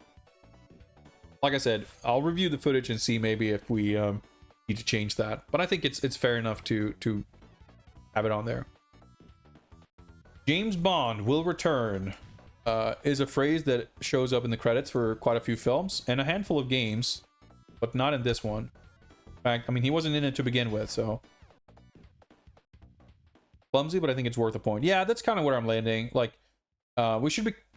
Well, I mean, it's a kind of an arbitrary thing and a judgment call, but I don't want to put too much weight on whether I think something was done well or not, because again, when we're looking at the films and comparing it, I mean, villain speech might be there might be some edge cases there and for films too. For the most part, though, it's kind of like you know it when you see it. But in games, like, because it's a typical thing, like games that have villains, do they even present a scene during which the villain addresses Bond? Or, I mean, it doesn't even have to be Bond. The villain can give a speech to someone else. Like, that's a cornerstone. Like, it's a stereotypical element. It's a trope of Bond films. If you parody a Bond film, you're gonna have a villain give a speech. You know, it's a thing. So for the game to acknowledge that in any way puts it above the 90% probably of Bond games that really do not do that. So I think it's fair to put the point category for that. So no Bond, I'm gonna say a -1. So we're gonna deduct a point for not having Bond present in any way. For now, we'll see how we do with that, but it seems weird to put Bond, like, is Bond here as a thing? But we can have, like, and there could be other things, other like penalties. I honestly didn't really think about it until now, but it's possible. I don't know what they would be, but you know, like in the films, for example, yeah, Bond is in all the films, but you wouldn't really think of adding that as a element because it's like kind of a given. And that's the thing, like, penalties do kind of make sense if it's something that a game is failing to do that, like, is a given or is obvious and is in every Bond film. And it's not until those things happen that we really notice them or have a chance of even noticing. Anyway, so we have roughly 30 categories, 30 something, 31 or something. You can see Everything or Nothing scored extremely highly. I don't remember a villain speech because we added that category after we had played the game. But I'm going to say there's a good chance that Willem Dafoe gives some kind of speech at some point, in case this goes up yet another point. But where does GoldenEye Rogue Agent for the DS land? 12.5. Not a great score. Not a great score. I mean, it puts it above the mobile phone 007 Ice Racer. But it's a pretty low score. For such a modern game, it's a pretty low score. I reckon From Russia with Love is gonna score pretty highly. Everything or Nothing is a game where they have an original story that they can tailor to squeeze in as many Bond tropes and elements as they possibly can. So I don't know that I would expect From Russia with Love to score as highly, but it's gonna score pretty highly, I think. It's also gonna be a good game, I feel pretty confident. But that's where we're at with Bond quotient as of now. Now, that concludes the spreadsheet section, but we have one more order of business. Let me prepare.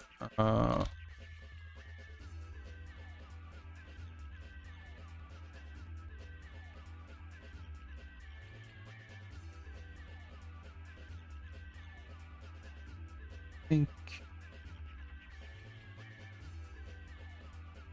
Give me a moment.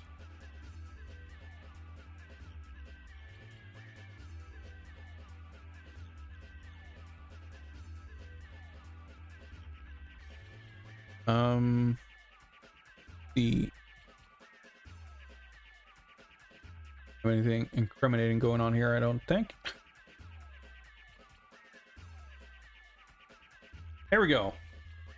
So this is the tier list as it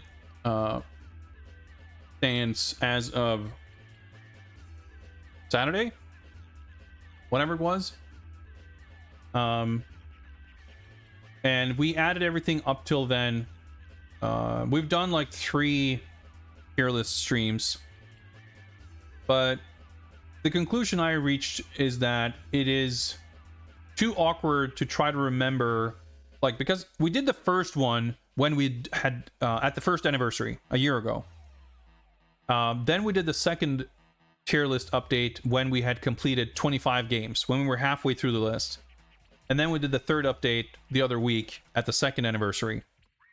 So every time there's been like a backlog of games, there's been like 6 months to a year's worth of games that I'm then trying to remember. So we like review a bunch of footage and it's fun, but I think it does make more sense to rank this or to put games on this ranking list when we have them fresh in memory.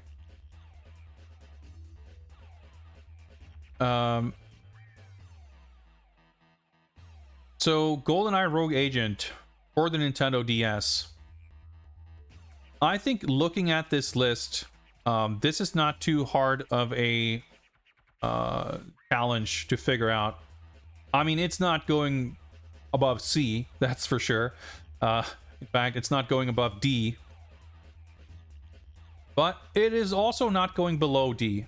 Or at the very least, it's not going into F. Maybe we need an E tier to split things up here. But looking at what's in the respective tiers here. So D has Operation Stealth, Goldfinger, the text adventure, Lord Bromley's Estate for the ZX Spectrum, Octopussy for the Spectrum, Nightfire for the GBA, and now Rogue Agent on the DS.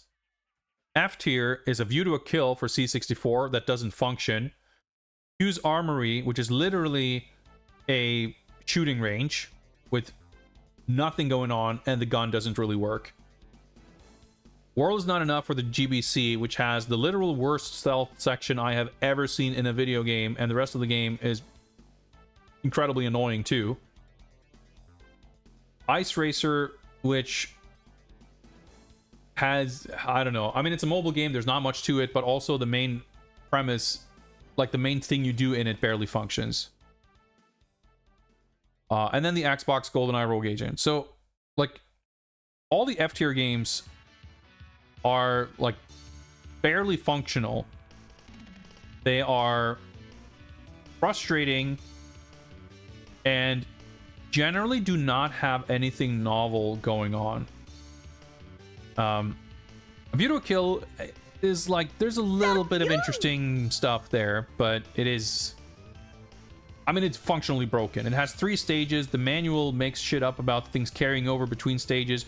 They do not. If you pick a stage, the game ends and like you load up every stage from scratch. Like, there are 3 separate games where nothing carries over between them and none of them function properly. Shotgun Dirge, thanks for the follow. Welcome. But I still think when we did the first stream of Rogue Agent for the DS, it's like, man, this is such a breeze. It's nice. Like, it's not as annoying as the console game. And then we hit the Hong Kong level and shit fell apart. But honestly, the Hong Kong level was the worst.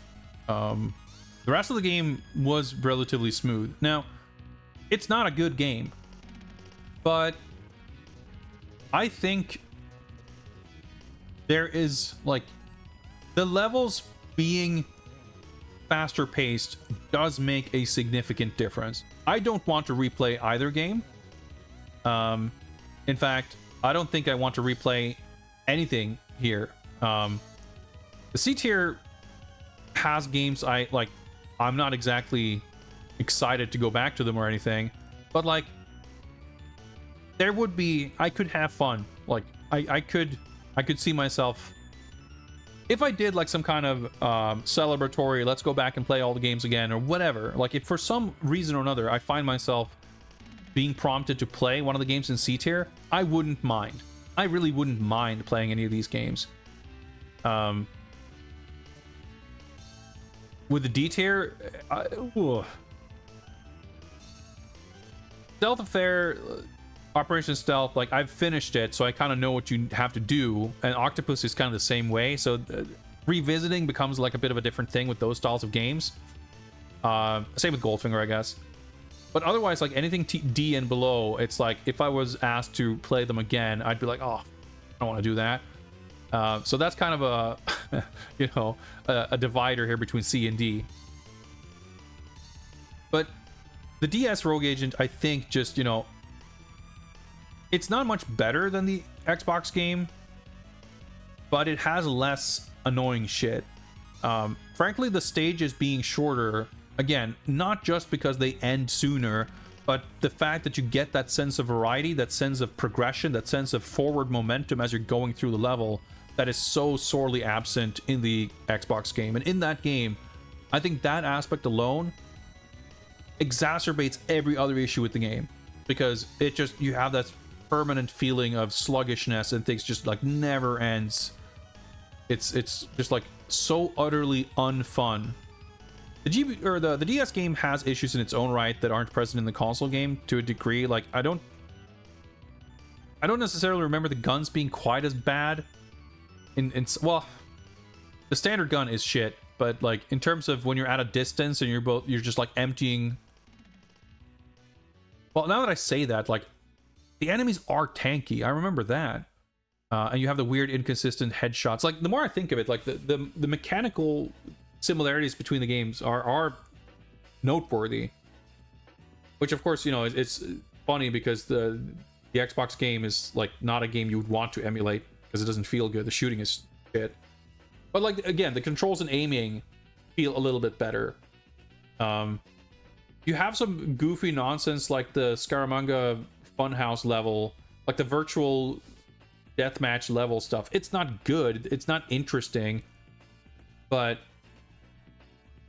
it's less not good and uninteresting than the main game to a, you know, significant degree. If I were asked to play either the Xbox game or the DS game again,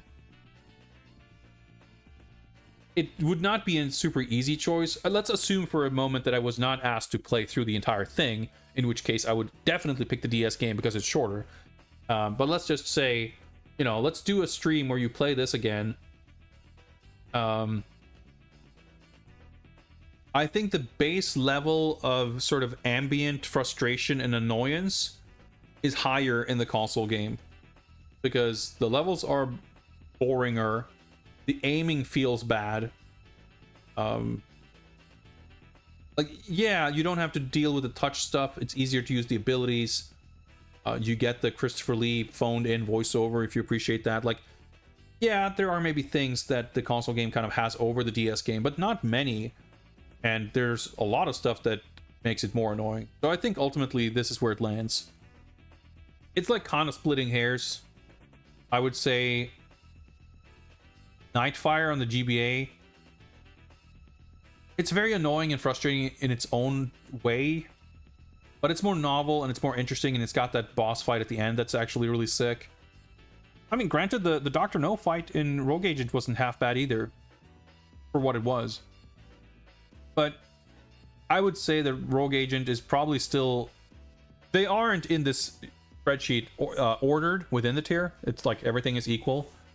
But if I had to rank them within, I would say this one is probably the lowest out of all of these. I am not so sure that this one is the lowest out of all the F tier games. In fact, I would say that World's Not Enough on Game Boy Color is definitely worse than Rogue Agent. For sure. So, if there was or will be an E tier, like we added the B plus here before because we had a lot of these games kind of lumping together and I wanted to separate them somehow. So if we were to add another tier, an E tier, if there was an E tier, World's Not Enough is definitely an F. But one of these two might be an E. So they might be F and E or E and D, I'm not sure.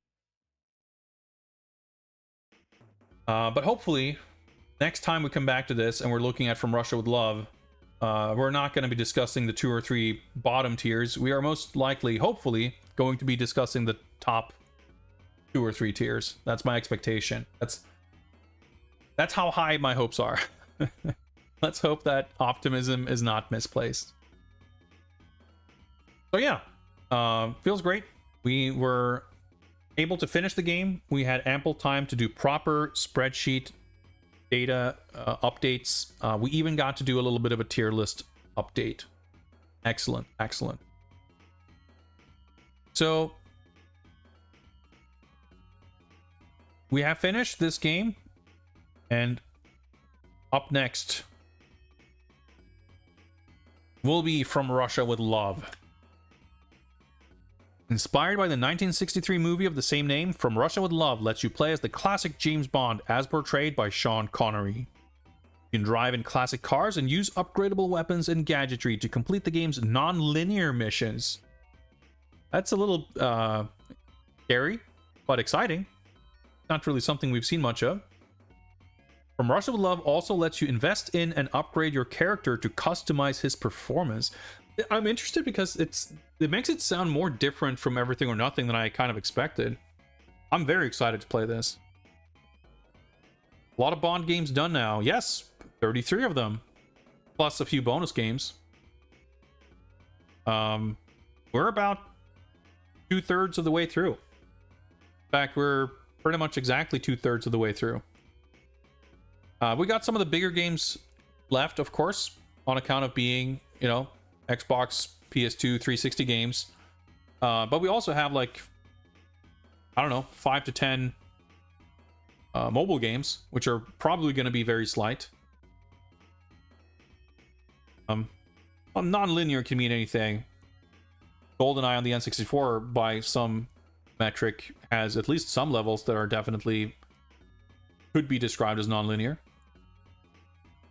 But Everything or Nothing mostly had very directed levels, very short levels, which I thought was awesome. Like, that's part of why I love that game. But technically, some of them, like the New Orleans, like, driving stuff, has kind of a map that you could sort of drive around.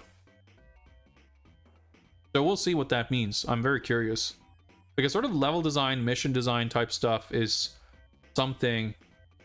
Like, we talked about it. Of course, it became a contentious thing when we were talking about the tier list last time. And people wondered basically why GoldenEye was an A tier and not an S tier. And the long and short of it is that, like, the level design is very clunky and annoying. The whole mission objective stuff was a cool idea, but it was very... an early attempt at doing that kind of thing, and it has a lot of sort of quirks and flaws, in addition to, like, the stealth stuff. There's just, like, GoldenEye has a very high annoyance factor. I mean, certainly not compared to Rogue Agent, but, like, compared to some of the games that came after it. But it was very interesting to see how some other games that came after it that had more linear, more simpler in some ways missions, like where you get more of the... You're just progressing linearly through an action level, but there are these little story beats and action beats and set pieces that happen along the way, which is kind of the... or became sort of the template for typical AAA action stuff, you know? The kind of Call of Duty, Uncharted, whatever, like, thing, the sort of template. And I think a lot of games that we've played, again, Everything or Nothing is a perfect example.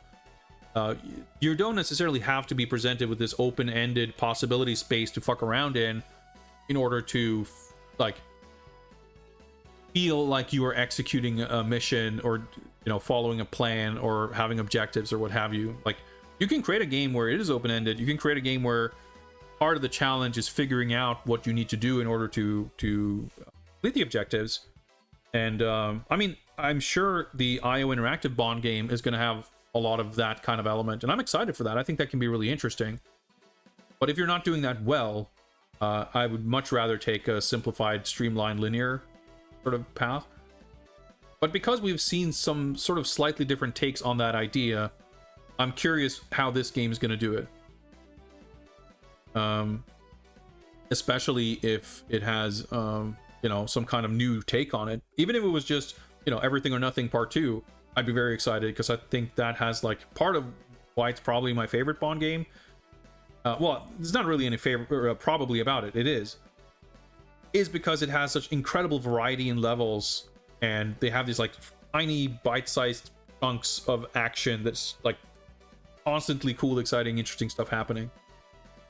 And I'm wondering if From Russia with Love will turn out to be something very different, which could be every bit as interesting in its own right. I'm looking forward to it. Rogue Agent, one of the ones trying multiplayer. The DS game has multiplayer. I would have to imagine that the console game does too, but I don't actually remember. But most games following GoldenEye that we've played so far did. World's Not Enough on the N64 is, like, very similar in a lot of ways, so of course it sort of copied that part. Tomorrow Never Dies on PS1, I'm pretty sure does not have any kind of multiplayer. In fact, I don't think World's Not Enough... Well, maybe it did. Actually, I think it might have, the PS1 game. Nightfire certainly does. Everything or Nothing, I think, has multiplayer, maybe? I actually don't remember. But Rogue Agent on the DS definitely does. Cannot imagine it being all that fun or good. The bot matches stuff that we did was not anything to write home about, but, you know, it was the fashion at the time. Anywho, we have completed today's mission. We have achieved everything we set out to achieve. We have even managed to do a little bit of spreadsheet and tier list updating, so I think we can be more than satisfied with today's work. As I mentioned on the last stream, next time I return on Saturday, if all goes according to plan, I will be doing a World of Jiggy dev stream. I have an opportunity to do some work on that project on Friday and Monday.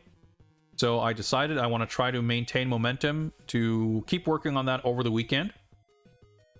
So I'll try to do that. I have some ideas of what I'll be working on, which involves developing the first actual interactive minigame.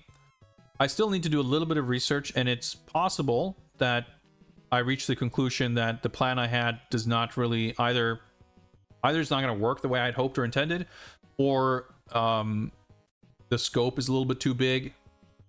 We'll see, and some of that might depend also on how things go on Friday.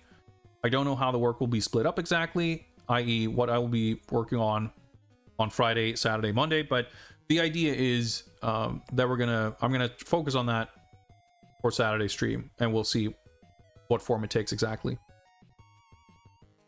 I also haven't had time to update on Discord, but I will.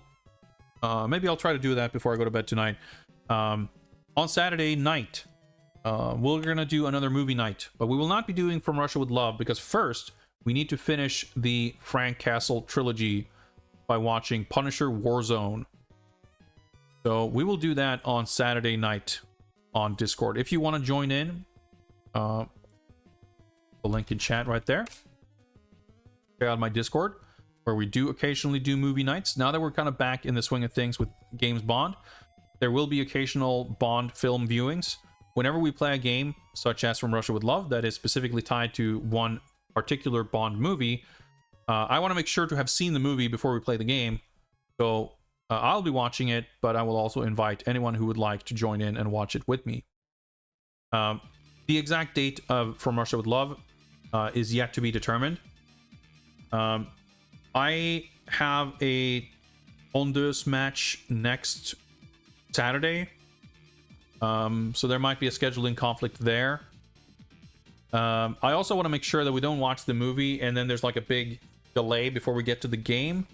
So over the next week or so, I'll try to see if I can make sure that I have the game ready, and then I will figure out a good time to watch the movie, and then we can like get to the game pretty soon after. So stay tuned for announcements regarding the scheduling of From Russia with Love. But this Saturday, we'll be watching Punisher Warzone. Monday, because of not just the dev stream stuff, but also a few other things, it's likely, I would say, that I will cancel Monday stream. I don't know, maybe I'll still want to stream on Monday, but I think there's a fairly good chance that I will be not really in a state to stream on Monday, which means that we're kind of having a bit of a clean break after this game. I'm doing the dev stream on Saturday. We're not going to the next Bond game immediately following that, so I don't know what we're streaming next week, but I'll think of something, and I'll let you guys know when I know, which might be on Wednesday. I don't know. But yeah, that's going to be it for me tonight. Before I say goodnight, let me see who else is streaming and where we might go for our raid. There anyone? Oh yeah, there's like a Steam Next Fest thing going on. I don't think I'll be able to stream any of that, but I think there's a handful of things I want to check out off stream, so maybe we'll get to talk about some of that in the not too distant future. I'm not sure. Let's see.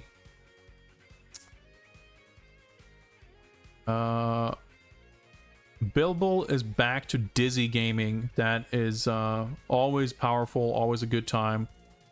So let's go check out the latest adventures of Egg. Currently playing Dizzy Y Return to Russia on the ZX Spectrum from 1995. That sounds pretty great to me. I hope you agree. Thank you all for hanging out. I will, as mentioned, be back on Saturday for some World of Jiggy development. I hope you're excited for that. I sure am. Till then, take care. Thank you very much for watching, and goodbye. Oh, this isn't working, I think. Yeah, it's broken. It's fine. Whatever. We'll raid out. This is a bug I will try to fix over the weekend. But yeah, bye.